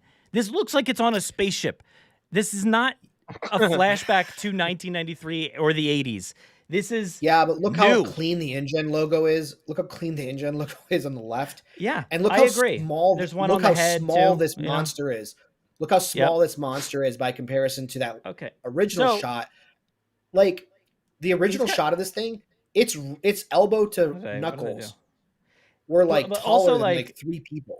I like that he's got kind of like a Jack Skellington vibe going on here on his jacket. I'm just realizing it kind of looks like a pumpkin. Let me find some middle ground here, because Tom, I was talking with Tom for an episode that's going to be coming out later or next week. And what if this is a flashback, but not the flashback to the age that we're considering, 1993 or the 80s? Maybe this is, like I had said before, maybe this is that flashback to 2015 or something like that, 2014, where InGen set up a facility on this island because they needed a place to maybe work on some dinosaurs or do something while they were working on getting Jurassic Park set up. maybe they tested some stuff out here. Or- And this is a flashback, but not to the ancient times that we're considering of 1993. This is literally just a handful of years ago. That's why maybe this could be smaller. But it depends on how you look at this scene too. I thought originally this is like a kind of like an homage to Godzilla 2014, where like Bryan Cranston's like trying to like save his wife on the other side of the glass at the facility there. But what if that's like Martin Krebs, like trying to cover up a secret, and he locks this guy in who's going to talk or do something? That could be cool too. As well, like and I'm going to go back to not the original 3, but with Jurassic World. When you go to Jurassic World and remember they said they recruited Owen from the military to train the raptors, and they had all these like military things, and then we're hearing about Wu, doing these experiments that had nothing to do with the park. That's why he was making the Indominus as a military weapon. Like, it could also harken back to that around that time, that they had another facility where they were working on this stuff secretly while the actual park was working for the people. And they, you know what I mean? There's a lot of like stories that can come out of this. Are they all of them? Nah, probably not. But we can speculate right now. Maybe that's because this is definitely an earlier scene. The thing is tiny compared to what we saw later in the trailer. Yeah. Like, just like Aaron was saying, it's hand and to like knuckle, or that, like this part right here of your, like that thing is the entire person. And on this one, you could it's barely like taller than that person in there. You know what I mean? And when you see like Duncan Kincaid, which is I can't pronounce his name. Mahershala. Yeah, him. When he's got the flare, he's tiny compared to this thing.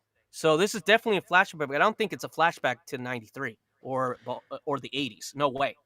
Yeah, I do think it could be a Jurassic World era flashback, if anything, if it is, because there's no way it's older than that because of the technology that we're looking at. I mean, there's no way all of this smooth, designs and aesthetic, like there's no way these windows would have happened back in the 1993 facility. Like, nothing looks like that in Jurassic Park. So I definitely think there's something else going on here that could, I hopefully think that could help sway you a little bit, Aaron, so you're not so like, this is ingrained in my childhood design and everything I knew as a kid.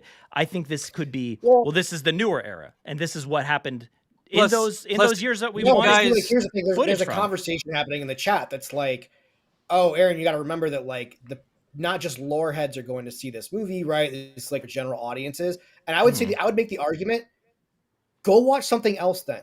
Not every franchise needs to be amalgamated into like the same thing, right? Just like Brad, we didn't want Jurassic World to go down the route of Planet of the Apes, right? Which, like, thank God we're not doing that, right? Because we have Planet of the Apes. Planet of the Apes is good. So, like, let's keep Planet of the Apes, Planet of the Apes. Let's keep Walking Dead. Let's keep Godzilla and Kong. Like, these things don't need to all mesh. Jurassic Park is the dinosaur franchise. Keep monsters out of it. It's not the monster franchise. We got that. In fact, I think that's still Universal. Is it not? Mm-hmm. Okay. Yeah. I mean, we don't see Fast and Furious people in this joke about it. Yeah, but like, Toretto's not showing up in his Dodge Charger, right? Keep that crap out of this franchise. Yeah, but dude, you're completely going off another way. If this is like the difference between Jurassic Park and just having a dinosaur franchise, this isn't an island like Kong or like The Lost World, the original book from like I think like 1930s, or I think it's called The Land of Gwangi, or all those movies where these dinosaurs were already there. We created it. Humans experimenting is the basis of this franchise. And I know dinosaurs is what makes it, right?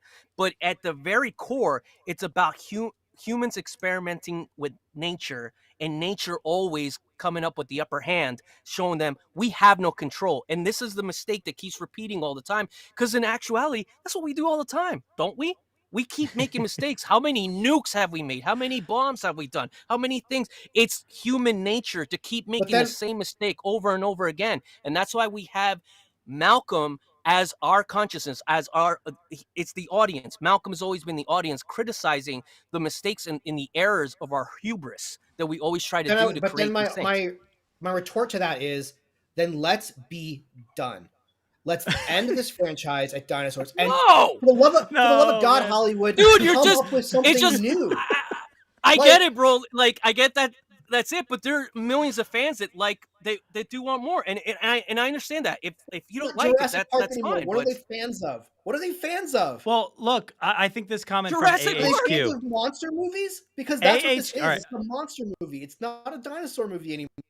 All right, guys, the AHQ has a comment here. It says it's the genetics franchise. So I'm cutting in because now we're just yelling. But it's a genetics franchise, and this is something that I kind of side with, and that I think Dominion really excelled at, that a lot of people disagreed with completely. They did not like the fact that it was a genetics franchise. So that it turned into about, a locust story and stuff. But I actually really dug that, and it felt Crichton-esque to me. Maybe you guys don't agree. Yeah. But I thought that was a good aspect of it. And I think, Jay, you're on the right page, and I don't think we should just necessarily stop because it's not always dinosaur specific.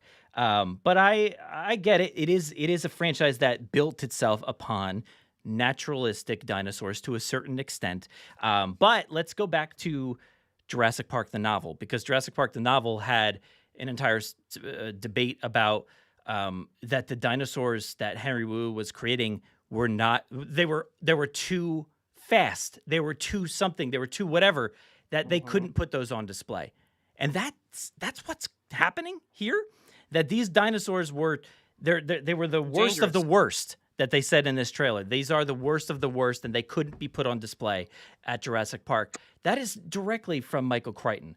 And that's what I love about this whole genetics kind of timeline. If you wanted to splice this with other Michael Crichton stories, and make a shared universe, I would be down for that, because that feels like in line with what Jurassic Park was saying about the hubris of man and the genetics, just making everything and doing what you want with all of that. And I think Jurassic World did it again and tried to do this whole military-esque kind of thing that necessarily didn't work out for everybody. But I like that we're experimenting with different genetic stuff. And I think that's a cool way to go for me. And if you are going to continue a franchise that is built on, wow, those dinosaurs look beautiful, let's just have awe and wonder. Oh, those are scary ones. We can't keep doing that over and over again. We tried it, and it gets boring after a little bit. And you've heard everybody say, dude, how many of these movies can they make? Or, oh, we're going back to the island again. Well, you hear that stuff all the time, but at least they're throwing us a bone here and doing different stuff from film to film. Whether it is, punt faking, I don't know football terms. Is that a thing? And saying like, oh, this is a human hybrid. Oh, no, it's not. Like, I kind of appreciate them taking these risks and chances. Maybe sometimes they're retcons or whatever, but I think they've straightened it out to a certain extent that I'm kind of into this idea of a genetics series in a way. I agree. Aaron is just not digging it. And the thing is too, like somebody in the chat said something about like right. The T-Rex in the river is almost a reason for me to spend $20 to go see this movie. It's almost like the only thing I want to really at this point. It's like I've been wanting to see that since I was a kid, and like they're gonna give me that so that I'll go see this stupid husk of a monster movie.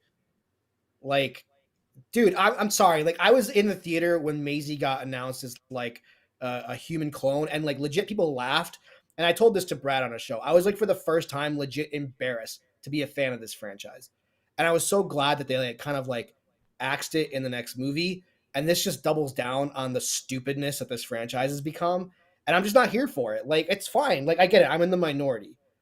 This movie will make $1 billion, and I just won't see the next one or the next one after. Like, they've lost me. And it's because I just want to I just want this thing to be over. And they can reboot it into something else. If they want it to be stupid like the MonsterVerse has become, then like fine. But I think the MonsterVerse taints Gareth Edwards' 2014 Godzilla. I think that movie is a masterpiece in monster movie making. And I think by the time you get to Godzilla X Kong or whatever, I haven't seen that one. I've only seen Godzilla. Oh, come on, don't talk about it then. They're Don't fun. criticize the universe if you haven't seen the Fun. last one. Dude, No. yes, Listen, I agree. they're They went fun, down but they went down a different bastardized the original movie. Yes, they've gone down a make the different original movie direction. Worse. But I still like that. And this is the difference between, I think, like my opinion and your opinion is you're letting it get to you. The fact that people laughed at it. I was in the theater as well, a different theater than you. And people also laughed at that moment. I was at an early screening, a press screening kind of thing, and for Fallen Kingdom, and the same thing happened. I heard the groans, the laughs, and stuff like that. But for me, I don't care. I dug it. I don't care what other people are saying about it. And look, I've been doing this for 10 years, as you know, and everybody hates Jurassic World, the entire franchise. Many fans in this community that are also, doing things like this hate these movies. And I don't care, man. Like, I don't care what people say. I love the last 3 movies wholeheartedly.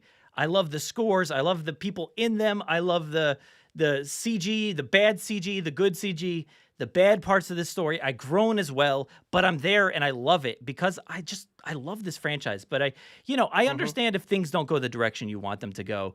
But for me, like I'm here for it, dude. I'm here for the experimentation of something like the Scorpius Rex or whatever this is. I'm down to go to that theater and see what is this? What is this thing? I don't know what it is, but I'm ready for it. I don't care what people laugh at because same. I've been doing this for 10 years and I've been shot down 1,000 times about, how this is the stupidest thing. If I was to, have stopped liking this franchise, I would never have been doing this at all because people have been criticizing it from day one. So I don't care. And I'm sorry that it's like affected you that much, but not for me. Same. I gotta agree with Pratt. I mean, I'm gonna bail, and it's been 33 years of loving it, and I can't go anymore. Like I can't do this movie. I just think like this to me is just such a cash grab bastardization of the thing that I was told to love as a kid, and I think it's awful. Like they just need to end it, reboot the whole thing. If they wanted to like reboot Jurassic Park and make it monstery, then fine. Like it's not like to me, like I think Peter Jackson's King Kong is like a pure work of art. Aside from some pretty atrocious CG shots in that movie, I think that movie is a pure work of art. And if they would have made that King Kong the basis for the current MonsterVerse, it would just break my heart for like Peter Jackson, for the people that thought that movie was great. Like to me, it makes me sad to think that my favorite movie of all time and my second favorite movie of all time turned into this. Like it sucks. So. Yeah, and look, I as much as I stand up for this franchise, and I'll go on tangents and rants about it. I will. There are things that are critique worthy, and things that I certainly don't think mesh very well. And Siaka brings up like a point like that about like adding to your point, and things have gotten so volatile over the canon and stuff like that. And I agree. I think there's other reasons why some other things should be dropped off the canon, but I think. Film wise, it's a mess. It's a mess, but I'm okay with that mess. It's my mess, See, look, like how Aaron's feeling right now, how you're feeling about it. That's how I felt leaving the theater with Jurassic Park 3. Okay, when I left that theater, I don't even remember watching it because seeing some of the things that I saw, I was like, "What happened to this?" And at the time, like that's how it was, But I still collected. I still loved the films. I still was out there. Like in 2008, that's when I started getting back to collecting, and I had all the original stuff from the first 3 movies. And I remember just being a little disappointed by the Hasbro line for Jurassic Park 3. I did like the scale that they used of humans. I always thought Kenner was way too big to be like next to the dinosaurs. They looked like they didn't look right. The scaling was wrong. But that's the only thing I liked about that Hasbro set. But then, they still made like it was like JP Dinosaurs, and they did these other sets, and then they came out with that like Clash set where they had like Pachyrhinosaurus, and every little remnants that came out, I still was with it. Even though I hated that third film, I did not like it, man. But you know what I mean? It's just, I can personally say that I don't like that film, and I know there's a lot of the younger generation that loves that film and loves the Spinosaurus, and our friend over here loves it too. But it didn't really take that love for this movie in this franchise and the dinosaurs themselves out of me, dude. Look, like, I can't really see on the screen too much, but look at that. My arm has the raptors. You know what I mean? Like it's not. It's part of me. It's part of my DNA. And whether this movie will suck or be awesome, I'm still gonna go see it. And if it sucks, I'll say it. I'll be like, yo, this movie sucked. But I will look forward to see what comes out of it later on, or if it doesn't. Because I'm a fan. I'm a fan of this franchise. I love the dinosaurs. I love the feeling that I got back when I was a little kid. And look, nothing's gonna produce that again, dude. It happened when we were kids, and that's just it. It just stays that way. You know what I mean? Yeah, that's kind of what I've been thinking a lot about while talking about the Jurassic World franchise. Is everybody wants it to be that first film, but it's just, and it's never gonna happen. It's not possible. Like we can never go back there. Absolutely not. I see that critique all the time online, and I just all the time. Like they just want to replicate Jurassic Park, but I'm like, you can't. Like, because if you did, you would be everybody saying like, "Oh, The Force Awakens is exactly like another Star Wars movie," and so you can't escape the critiques, I don't think. But I think they're doing an okay job, and I know like somebody here said that Eric here says the Jurassic World films are definitely bad films. I don't agree with that. I don't think they're bad films. And a lot of people do think they are bad films. But it's an individual take. Like I don't think you can just sit there and say these are bad films, because a lot of people don't agree with that. I think it's your own take, whatever, that's fine. But I think there's so much good value and good stuff in all these films. But I understand if it's not something that a lot of people enjoy. And whatever this is, it's gonna make the fan base very heated. But I don't want to get there, because I know we just did, but I don't want to get to that point again, really, because like there's no point until we see what this is, until we get the full explanation, until I'm reading a script or watching the movie. I don't want to critique it and say that this is ruining John Hammond's legacy, which it very well may be doing. But I'm not going to say it's doing that yet, because I haven't seen it. I don't know. I may hate whatever this is, but I might like it. I love the Scorpions. My issue is more or less the only way to figure it out. And you look at something like Superman Returns. Superman Returns is a great example of Hollywood restraint. Superman Returns cost a ton of money. Superman Returns made a ton of money. And when asked if they were gonna where was the sequel to Superman Returns, the executive was like, no one liked that movie. They all had to pay us $20 to then vocalize they hated what we did. And I specifically, I remember coming out of Superman Returns, in tears. Because I remember reading, they took this character. I don't understand how hard it is to understand this character. Why is Superman creepy? Why is he, stalking Lois Lane? Why does he have, a foot fetish? Why does he have, some random son that he dumped, and left? Just to me, that wasn't that character.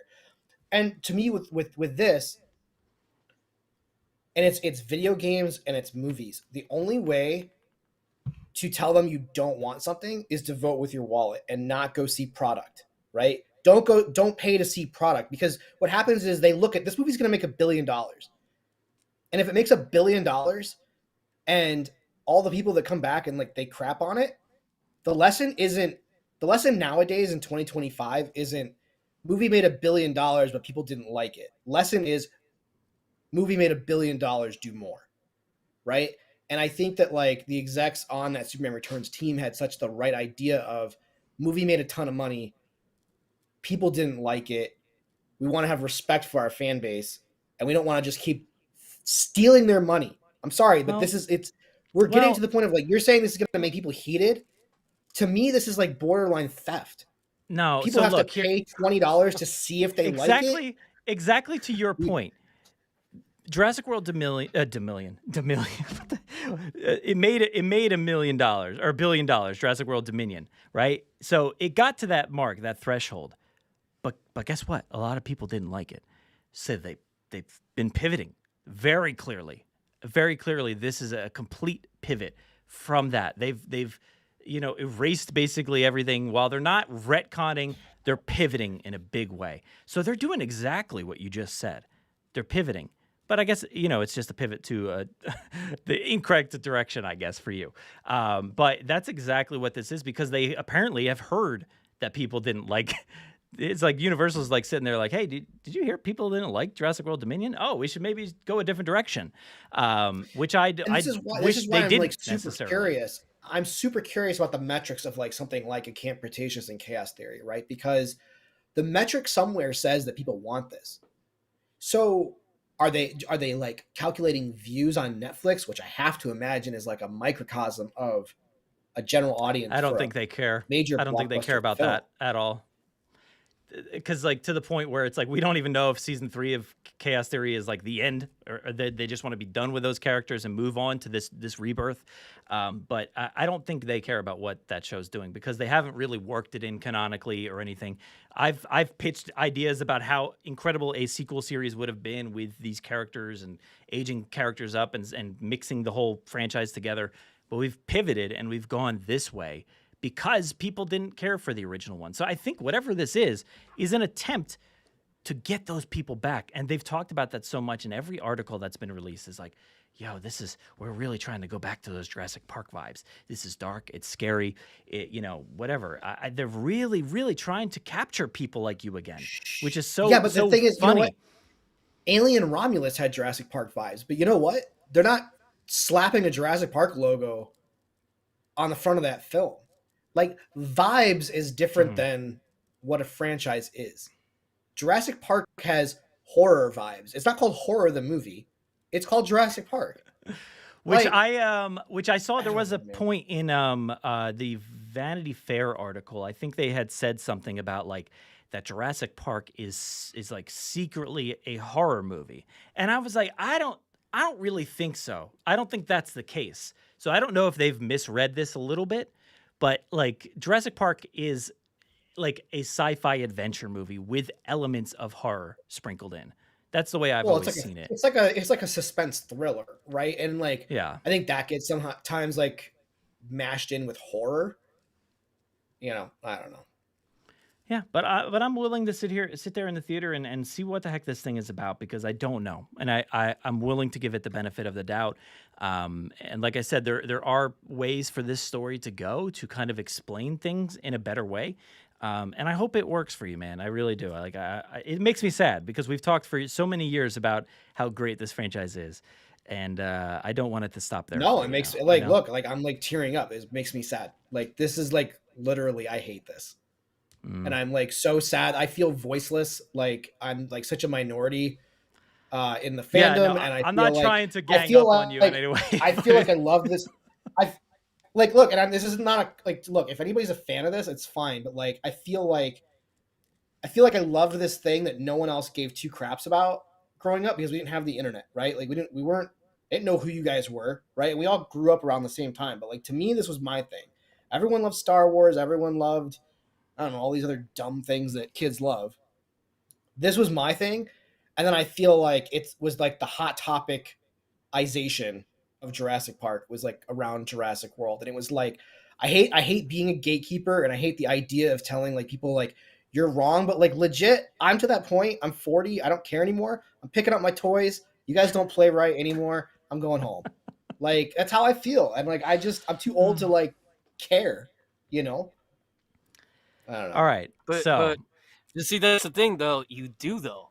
You know what I mean? Like, just don't, like, that's what we were saying before, because you do care because of the simple sense that when you were in the theater and you heard the clone and heard people laugh, that made you feel a certain way, which in sense, when I was growing up, being a Jurassic Park fan, you were saying like it was your thing. That was my thing. Everybody liked Batman. Everybody liked Superman. Everybody liked this and that.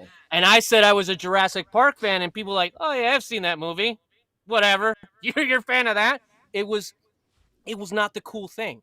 And then yeah, Jurassic World came around and like made it like this cool thing where all these other people wanting to be Jurassic Park fans. And I remember there's actually a moment where I was dressed up as John Hammond, okay? Full beard, white beard, costume, cane, all that. And I was in Comic-Con, and I was there with my friend, and I see all these people, and this is right after Jurassic World. They had the big gate in New York Comic-Con. And I see all these people with Jurassic Park shirts, and none of them even looked at me and went, John Hammond. They didn't even know who I was. And I was like, fake fans, all bro. these people were, yeah, exactly. It's like those kids that wear like Metallica shirts and don't even know one song from Metallica, or I've seen so many people in Nirvana and don't even know Kurt Cobain was in the band. You know what I mean? It was like that moment. That's when I realized, I was like, oh man, what I have always loved is now mainstream. And in that moment, I either had to decide. Yeah, in that moment, I had to either decide. Go ahead. Like, I remember like walking, I'd be in a store and someone would be like, I'd have a Jurassic Park shirt on, right, with the logo. And the only way you could get a Jurassic Park shirt, you had to take your butt down to Universal Studios. You had to go to a shop and get a Jurassic Park shirt. That was how you got it, right? Mm-hmm. And you'd be in a store and people were like, oh yeah, like that. I remember, like, good on you, right? And then you could get the Jurassic Park logo, and golly, man, Jurassic Park is just awful with shirts. Slap the logo on it, be done. Dude, it's gotten to the point, I refuse to wear a Jurassic Park shirt.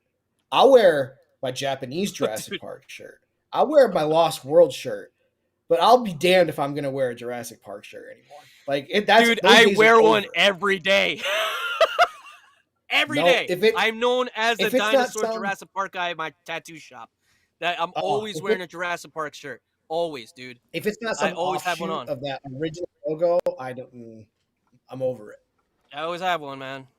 I don't know. My whole closet is Jurassic shirts. Yeah, look, I've become my nightmare. The thing is, like we've all been saying, and Jason is saying, like, look, I'm 40, and I am almost there. I think we're all almost there, if not there. Like, it's different, man. Like, it's different now. Like, other people can like this, like people that are not us can like this franchise. And, specifically, they've got a new kids show coming out, Jurassic World Explorers, built for like preschool age kids. That's their version of the franchise. My daughter actually tonight was like, can we watch that blue one? With blue? It was Jurassic World Dominion. And she's like, she wanted to watch it, and she was having a good time with it. So, these kids are growing up, and they're liking any of these movies or TV shows, Chaos Theory, Camp Cretaceous. So this franchise is more than just Jurassic Park. It's every video game that's ever been released. It's every movie. It's every TV show, and whatever. It's everything. If somebody was literally shown the motion comics for the first time, good on them. And that's their start. I know Jurassic Souls had said earlier tonight, like, that, JP3 was his childhood. Yeah. See? If that is the case, that's the case. Like, that's when you were brought up. That's your biggest thing. That is it. For us, it's Jurassic Park and The Lost World. Those were the informative years for us. So those are our favorite things of all time. There are kids that, don't know who John Hammond is. They've only seen his statue. They don't know him. He's never shown up in these 3 movies other than a statue. So it's okay. Like, and it's not, I don't think we should ever fault them for not caring or not knowing or I don't think it's not a fault on them. Yeah. It's no hate towards the fans, right? The fans keep propelling this thing. And eventually, like, look, I'm going to get something good out of this. I'm going to get that massive Mattel Titanosaur. Like, that's going to happen. Right. But like, it comes down someone I don't know, I read an article one time and it was like, how does it, like, it was right after Disney bought Star Wars, and it was like, how does it feel to know that you'll never see the outcome of the Star Wars? Because Disney is going to keep expletive that franchise until the end of time. And I feel like that's what Jurassic Park has become. And so this is what I'm saying. Like, at this stage, I would almost rather them be like, we're going to do a reboot of just the original Jurassic Park movie. We're going to throw in all this stupid schlocky sci-fi stuff. It doesn't connect anymore to the Spielberg stuff because you have a new Jurassic Park that is now the root of all this silliness, and the two Spielberg movies exist as they do. We maybe shake hands with the third one, and I just die. Unfortunately, nothing's nothing else changing. matters. It's up to you to either leave the rest of them alone or just move on or whatever. So, like, you know, nothing's going to change. The only thing that could maybe make you happy at this point would be like just that straight up reboot of like a television show or something, you know, that reboots the first book and the second book or whatever. But no, you know, I just think I'm old and I don't need to like this stuff anymore because I've got like other passions that I'd rather like, you know, really hunt down. And it's like Jurassic Park is good, fond memories. And, you know, like clearly I still want to talk about that stuff as much as possible. But like, honestly, like I would not be upset if they canceled this movie or like it's whatever at this stage. You can't take the original two away from me, which is great. So that's fair. Look, it's been a ride, guys. Did we discuss the movie all that much? Nah, not really. Yeah, of course we did. Did we discuss it over the course of 2 hours? Nah, not really. But look, it's like I personally think it was a great trailer. And one thought that I had in my head while watching this, and Aaron, don't say anything. One thought I had while discussing this or thinking about the trailer was, this is going to bring people in. This is going to make people want to watch Jurassic again. I don't know. I just think it will. I think there's something about this trailer that looks enticing. It looks interesting. It looks, you know, mysterious. I can't wait, and I hope it brings people to the table, new people, new fans who only know this as what it is. But I don't know. I think it was a good trailer. We didn't really talk about, we don't have to talk about this, but like, I really like the performances here. I know somebody had mentioned like that. I think Siaka maybe had said like, did anybody like the dialogue or anything? It felt distinctly 2025. I don't know. I mean, I liked it. I thought it looked really or sounded really good. I really liked not Jaye Bono. What am I talking about? Jonathan Bailey, similar initials, but Jonathan Bailey felt like Lost World Ian Malcolm to me. Very concerned, very serious about what's going on, and like reactionary towards other people around him. And he was comical and it was funny. Like I thought the dialogue felt very much like the Lost World. So I'm happy to see that. I hope that's the case. I know David Koepp's most recent outing, a movie called Presence, just came out and people haven't really been liking it. So we'll see.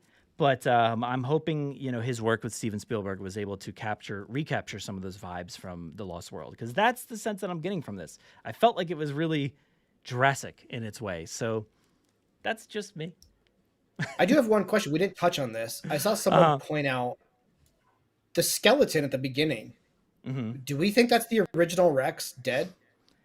I don't think so. I've heard this presented a few times. And I don't think that could possibly be the case. I'll bring it back up here just so we can take a look. I mean, look, I don't know. Like I said when I was recording with Tom, I'm no expert on skeletons, structuring of bones and things like that. But I just don't see a way where that T-Rex could have died, and now we just have a full skeleton. Like it's in the pose. It doesn't. Like, yeah, but this is basically the pose from the first movie skeleton, right? Like, yeah, with the banner. Oh, like, so you're talking about the skeleton.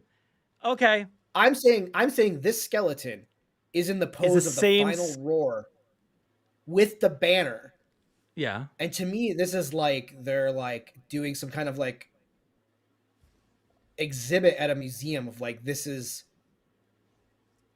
the world's first Tyrannosaur in X amount of, I don't know, who knows. So what you're saying is you think this is Rexy dead? I don't know. Someone brought that up, and it made me real sad. Yeah, no, I don't think that's the Yeah, case. I don't yeah. see how that I've heard- could possibly happen. In this amount of time. I've heard the same. I've heard the same thing because, this movie is focusing 5 years after the Dominion events. So, in that time, Rexy was already pretty old by Dominion. She was probably like 10 years over what we think T-Rexes kind of lived to, but she wasn't an animal that was in a zoo basically. So kept animals in zoos, they usually live longer, except for a certain amount of species. I think like one of the ones that it's most known is great whites. Great whites can't be in captivity; they die.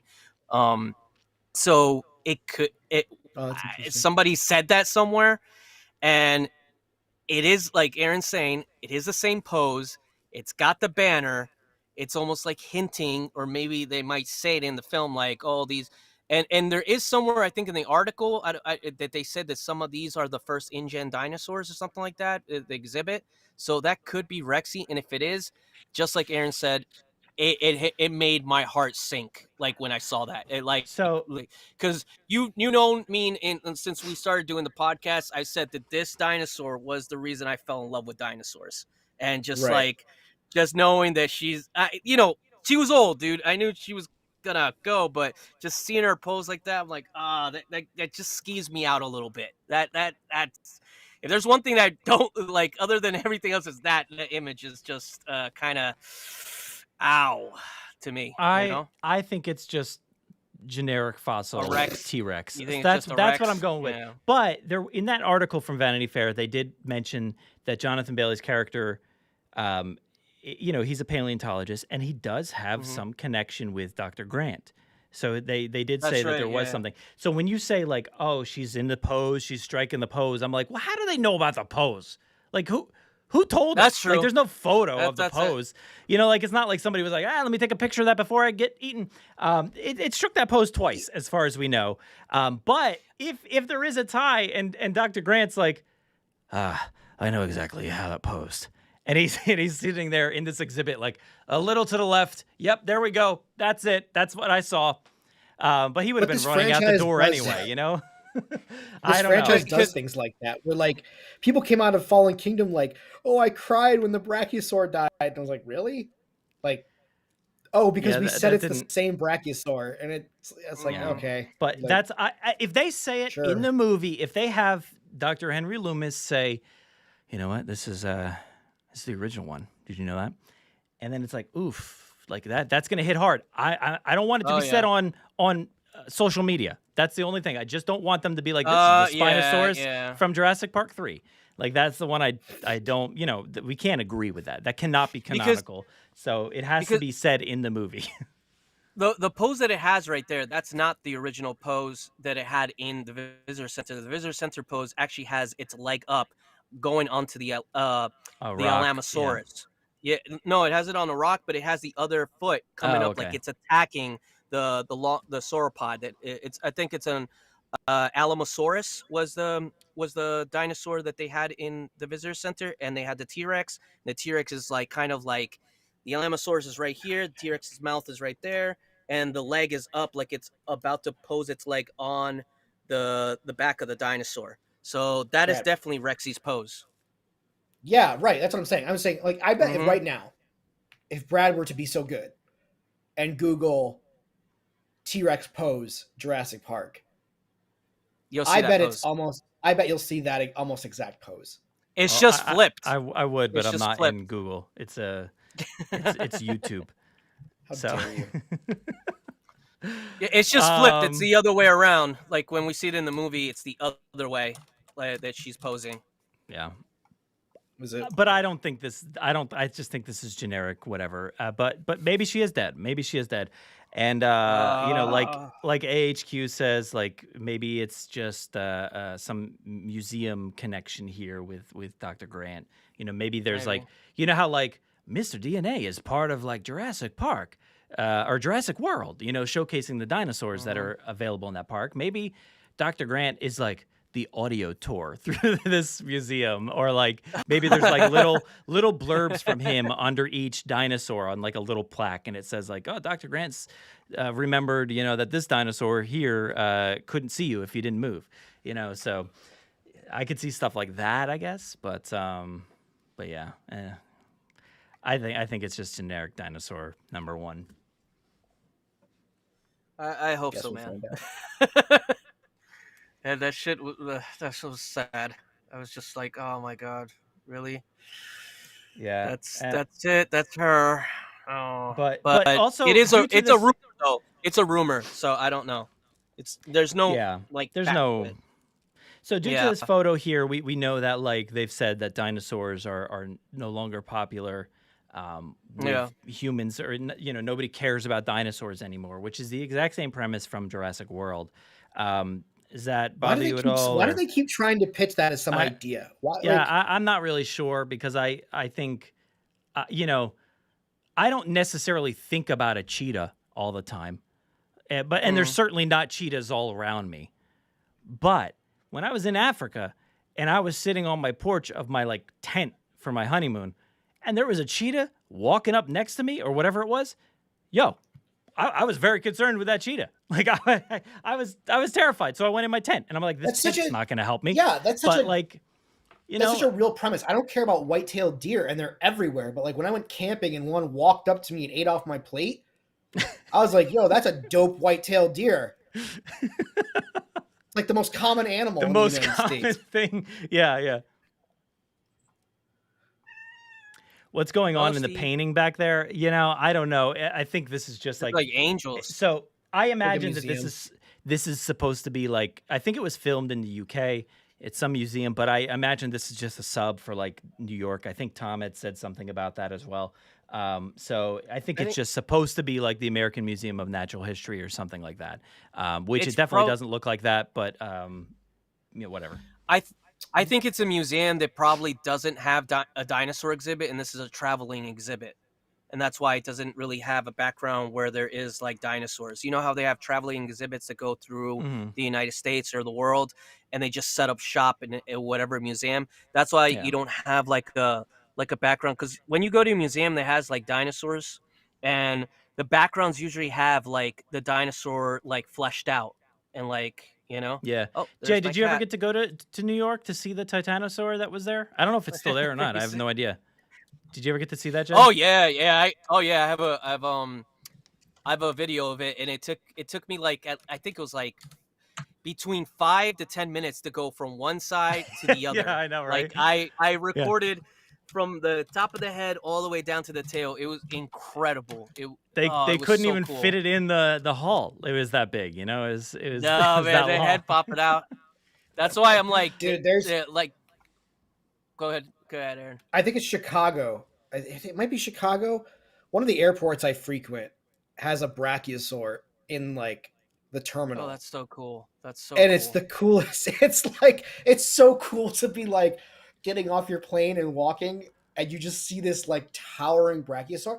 It almost makes me wonder, like, it would have been really cool if they would have done something like a nod to Sue in any of these movies, like referenced how important Sue is to our like ecological like library or whatever, or to like our fossil record, and just like, I don't know, say something like our T-Rex isn't even as big as Sue or something. I don't know, something dumb, like kind of like honoring this animal that lived a bajillion years ago.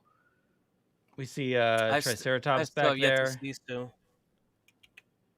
Got a Triceratops back there. It actually looks like very much whatever's in like Fallen Kingdom in a way. Those horns are really big. Everybody's talking about cheetahs in the chat, and here's a cheetah right here. Here's a long neck of some sort, maybe Brachiosaurus right there. I don't know. There's a cheetah for everybody. What's that one supposed to be? It's a little small for a Velociraptor, right? Which one? Whatever that is. Somebody said that was Deinonychus. I don't know. Deinonychus, okay. Yeah, it looks like one. That's definitely a Titanosaur, at least, or Argentinosaurus, or it looks too tall. I feel like the Titanosaur was like shorter. The one in New York, at least. Maybe this is. I don't know. Maybe it wasn't. Maybe it is on those platforms. That's true. Yeah. Actually, This reminds me of when we all freaked out over that Triceratops head in Fallen Kingdom, and then Well, this scene actually, that's why I keep considering this guy to be like Eli Mills, who like, you know, faked us out, because this scene is very much like the introduction with Eli and Lockwood. Yeah. Age of the Cretaceous. I think that's what that says right there on that sign. Okay. So yeah, these got to be fossils then. Yeah, that's what I'm guessing. I mean, that's what I'm thinking. And I guess Jonathan Bailey's character probably has an affinity for Jurassic Park, like a nostalgia, like, oh, I wish I could have gone. That's probably why he has this link to Alan Grant, like probably asked him like what they look like, what were they like, you know, in real life or whatever. Maybe he studied under him or something. But man, look how beautiful this movie is. That looks so good. This is the first time we see the Universal logo with the Jurassic font. Yes, I believe so. Yeah, that's cool. Looks cool though. That's yeah, cool.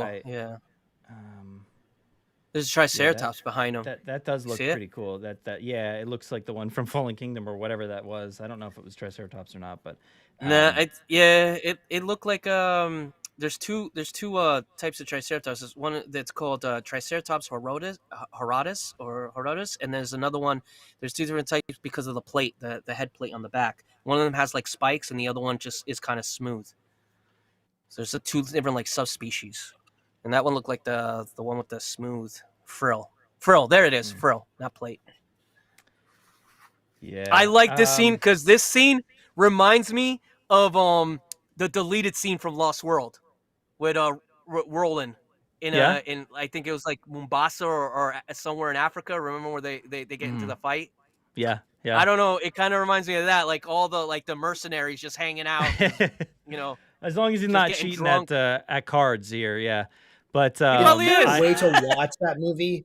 Is there a way to watch that movie with the deleted scenes inserted into it? Go watch it on TNT any day of the week. I used to have it. I mean, insert it in. Yeah, that's it. On VHS, I recorded it one time when it was on TV. That's the only way that you actually get. I don't know where that VHS is. It's gone. Look, I'm getting vibes of like Kong Skull Island from this meetup here. It feels a lot like that's when Brie Larson and Tom Hiddleston kind of met up and stuff. So getting vibes like that. They definitely took some inspiration from that movie for this. I don't know what this facility is. I don't. Just like fencing maybe or something. There is smoke coming out of some of these structures here. What if it's a monorail? Yeah, I was wondering if that, but this junction over here doesn't necessarily look like monorail. I don't know. No idea what that could be. That's like pipes or something. Yeah, like it could just be piping. I have no idea. Well, there is that scene where you see like Scarlett Johansson like crawling in the tunnel, like shooting. That could be the tunnels. Also, we get this this vehicle. Car. What's the this car? It's red. Yeah, it was in one of the pictures that came out with Scarlett. The leak shots. Oh, no, not even leaked. It was an official image. But it's it's like an updated Jurassic Park Jeep kind of style vehicle, open air kind of top there. But we're to understand this is a new vehicle, right? This is not from Jurassic Park. Oh no, Aaron, do you remember? Aaron, do you remember like Series 2 Jurassic Park Kenner, that kind of vehicle? They had like a net that trapped. It was yellow and kind of beige with some camo on it. Yeah, I love. Remember that vehicle? Yeah, it looks just like that. Kind of feels like that. Yeah, like updated. But this is like a very futuristic kind of vehicle, so it's a new vehicle, and wherever they're breaking out of is obviously electrified. So there is a facility that they are in at some point that is active. And this vehicle is new. This has the red stripe on it. It has a T-Rex logo on it. So this is a Jurassic vehicle of some kind. I don't know why or how, but there's a lot of how do I find a lot of question marks. A real image of this car? Well, you can see it in like one of the photos that they released at some point. But I can send you an image, Aaron. I have one from like the images that were sent out. I don't know if you can. I think it might be on one. Was it one of those images that was in the magazine, like the first few that came out? Yeah, it was one of the first few. It's I think Yeah. the one where she's looking at the container. It's down. Like, yeah. like, kneeling That's down right. or It's in something. the background. It's in the background. Yeah. Yeah. Let's see if I can find it. When you see it, you'll know what I'm talking about, Aaron, because it's very reminiscent of that type of vehicle. It's like it doesn't really have like doors. It has like those like kind of gated door, like that just comes down like a Jeep, like almost like in Lost World, the Jeeps that they ran that had almost like a bar that came down instead of an actual door. Yeah, I know exactly what toy you're talking about. Mm-hmm. Siaka, I'm gonna say yes, 100% confirmed. We're seeing a CGI Hammond in this movie. No, I don't think so. Somebody earlier said that the thing that we're looking at earlier, the hybrid or mutant or whatever, is the first attempt of cloning John Hammond. Wow. Okay, I'd be down for that. Heck yeah. Wow, that went seriously wrong. And he gets up and he's like, "Life finds a way." Yeah, it sounds like a Hulk or something. That's the only thing it says. It just well, that's not even his line though. I guess it was. He kind of repurposed it. Or what about it? Or what about like as it's like trying to get the humans? It's just screaming, "Spare no expense! Spare no expense! Spare no expense!" So stupid. Yeah, but what do you guys say? Fun, man. Did we do it? Is that it? Did we get through this? Did we argue enough? What do we think? No answer. Cool. I say. I thought you were like saying that to like the chat. I thought you were asking the chat. No, I'm asking you guys directly. Yeah, man. Anyway, I think we got a lot.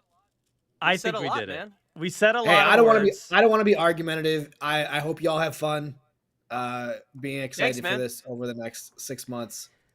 Well, Aaron, we know where we can't find you this, coming up this year, and not in the movie theaters. We're not going to find you there. But is there anywhere where you're findable? If people if the 1 or 2 person who's in the chat would wish to do so. If Jay wants to reach out to me, I'm on Slack, but no, I'm not anywhere. Wow. Do we? You forgot about that. You forgot we had that. Yeah. Oh man, we've been wondering. I don't even where think you I at? have. No, we don't even really use it that much. We don't use it. Brad sends me a link like, in there every 6 weeks. This is like the first time I open this in like I don't even know how long. Don't worry, there hasn't been anything there. No. So at least you got somebody to resonate with you. Siak is on your side, but also not on your side. But yeah, so look, Jay, what's up? Where you at? What are you doing? Instagram. Really, that's it. Cause like, I did post on. Like I said, I'm still on. I have to get on Blue Sky. I have to get on some other apps, but yeah, I still have X. I don't really use it, but I do. I am in a group in there where a lot of these things that we've seen today, I kind of already knew about. I had seen them, and a lot of ideas and rumors, and that's where I heard about the rumor as well. With that Aaron was saying with Rexy, that's kind of like where that rumor is coming from, but. Honestly, don't talk to me there because I'm not really on there like that. Instagram, and at one point, whenever I don't know when I'm gonna get YouTube up, but I gotta start getting stuff done. But yeah, just on there. Instagram, same name, only just an underscore between Jaye and Jurassic. That's it. Well, that's good. Look, you guys are you're busy. Aaron's busy, but nowhere to be found. And look, we've got a new episode out on the feed about synapsids, and Connor O'Keefe and paleontologist Caroline Abbott talk all about it in this episode. I listened through, and it was just an absolute blast. And like, I love that we can have people that actually know about dinosaurs. Like, you listen to us today, we didn't know anything about dinosaurs, like, for real. But if you do listen to the actual podcast, legit professional people who know things about dinosaurs. So go take a listen to that. And they even talk about things that are not even dinosaurs in this episode, because those are not dinosaurs. And I apparently learned that I've been saying their names wrong this entire time. So that's cool. Thanks for that, Caroline. Wait. How are you pronouncing their names? How'd you say? Well, I just say Dimetrodon and Lystrosaurus, but I think it was like Dimetrodon and Lystrosaurus or something. So, yeah, I'm wrong, I guess. But whatever. Fake news. That's not real. It's why I like dinosaurs to look like Jurassic Park. But also, I did. Look, I'm going to mute you guys again. I put up a newsletter. This was just before Rebirth trailer and some more information. But I kind of talked about like what it feels like in the before and the after of knowing about this, thing we call the Jurassic franchise. And so I wrote about that and some other stuff. So go check that out. And go find the podcast on Spotify, other places. Also, my other show, Grim Grinning Host. We just did an episode on 20 things about the Twilight Zone Tower of Terror. So that was an awesome episode. My co-host on that, Hunter, put together a great edit on that episode. So go check that one out. We talk about 20 things with 2 guests on there that we loved about the Twilight Zone Tower of Terror. And the Forcecast is back with a new episode. We discussed a ton of the news and rumors.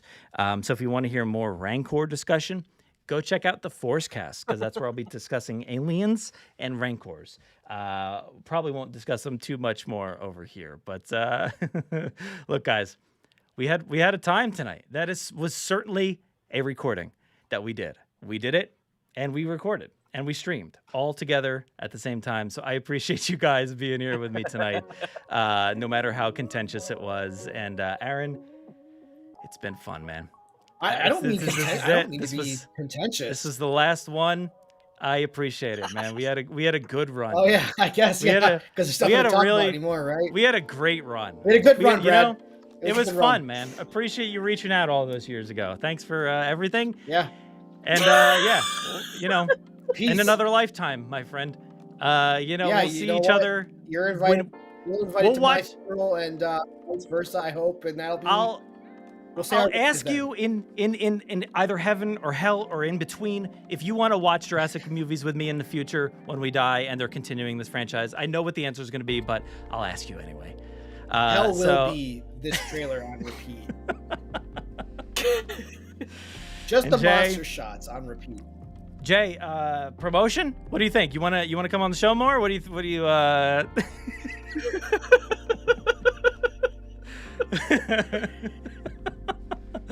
All right, everybody. It's been fun. Thank you so much to the chat for being there tonight and sticking with us throughout this whole episode.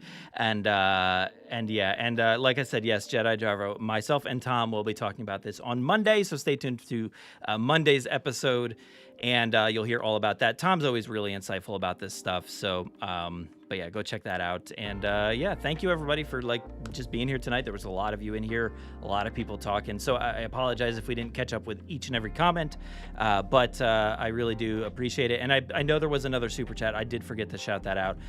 But thank you so much to Alden for the super chat. We should name the mutant Rancor Rex because it looks like a Rancor. Yeah, I believe we should do that. Yeah, let's call it Rancor Rex, the R Rex. Rancor even Rex. though I think it's.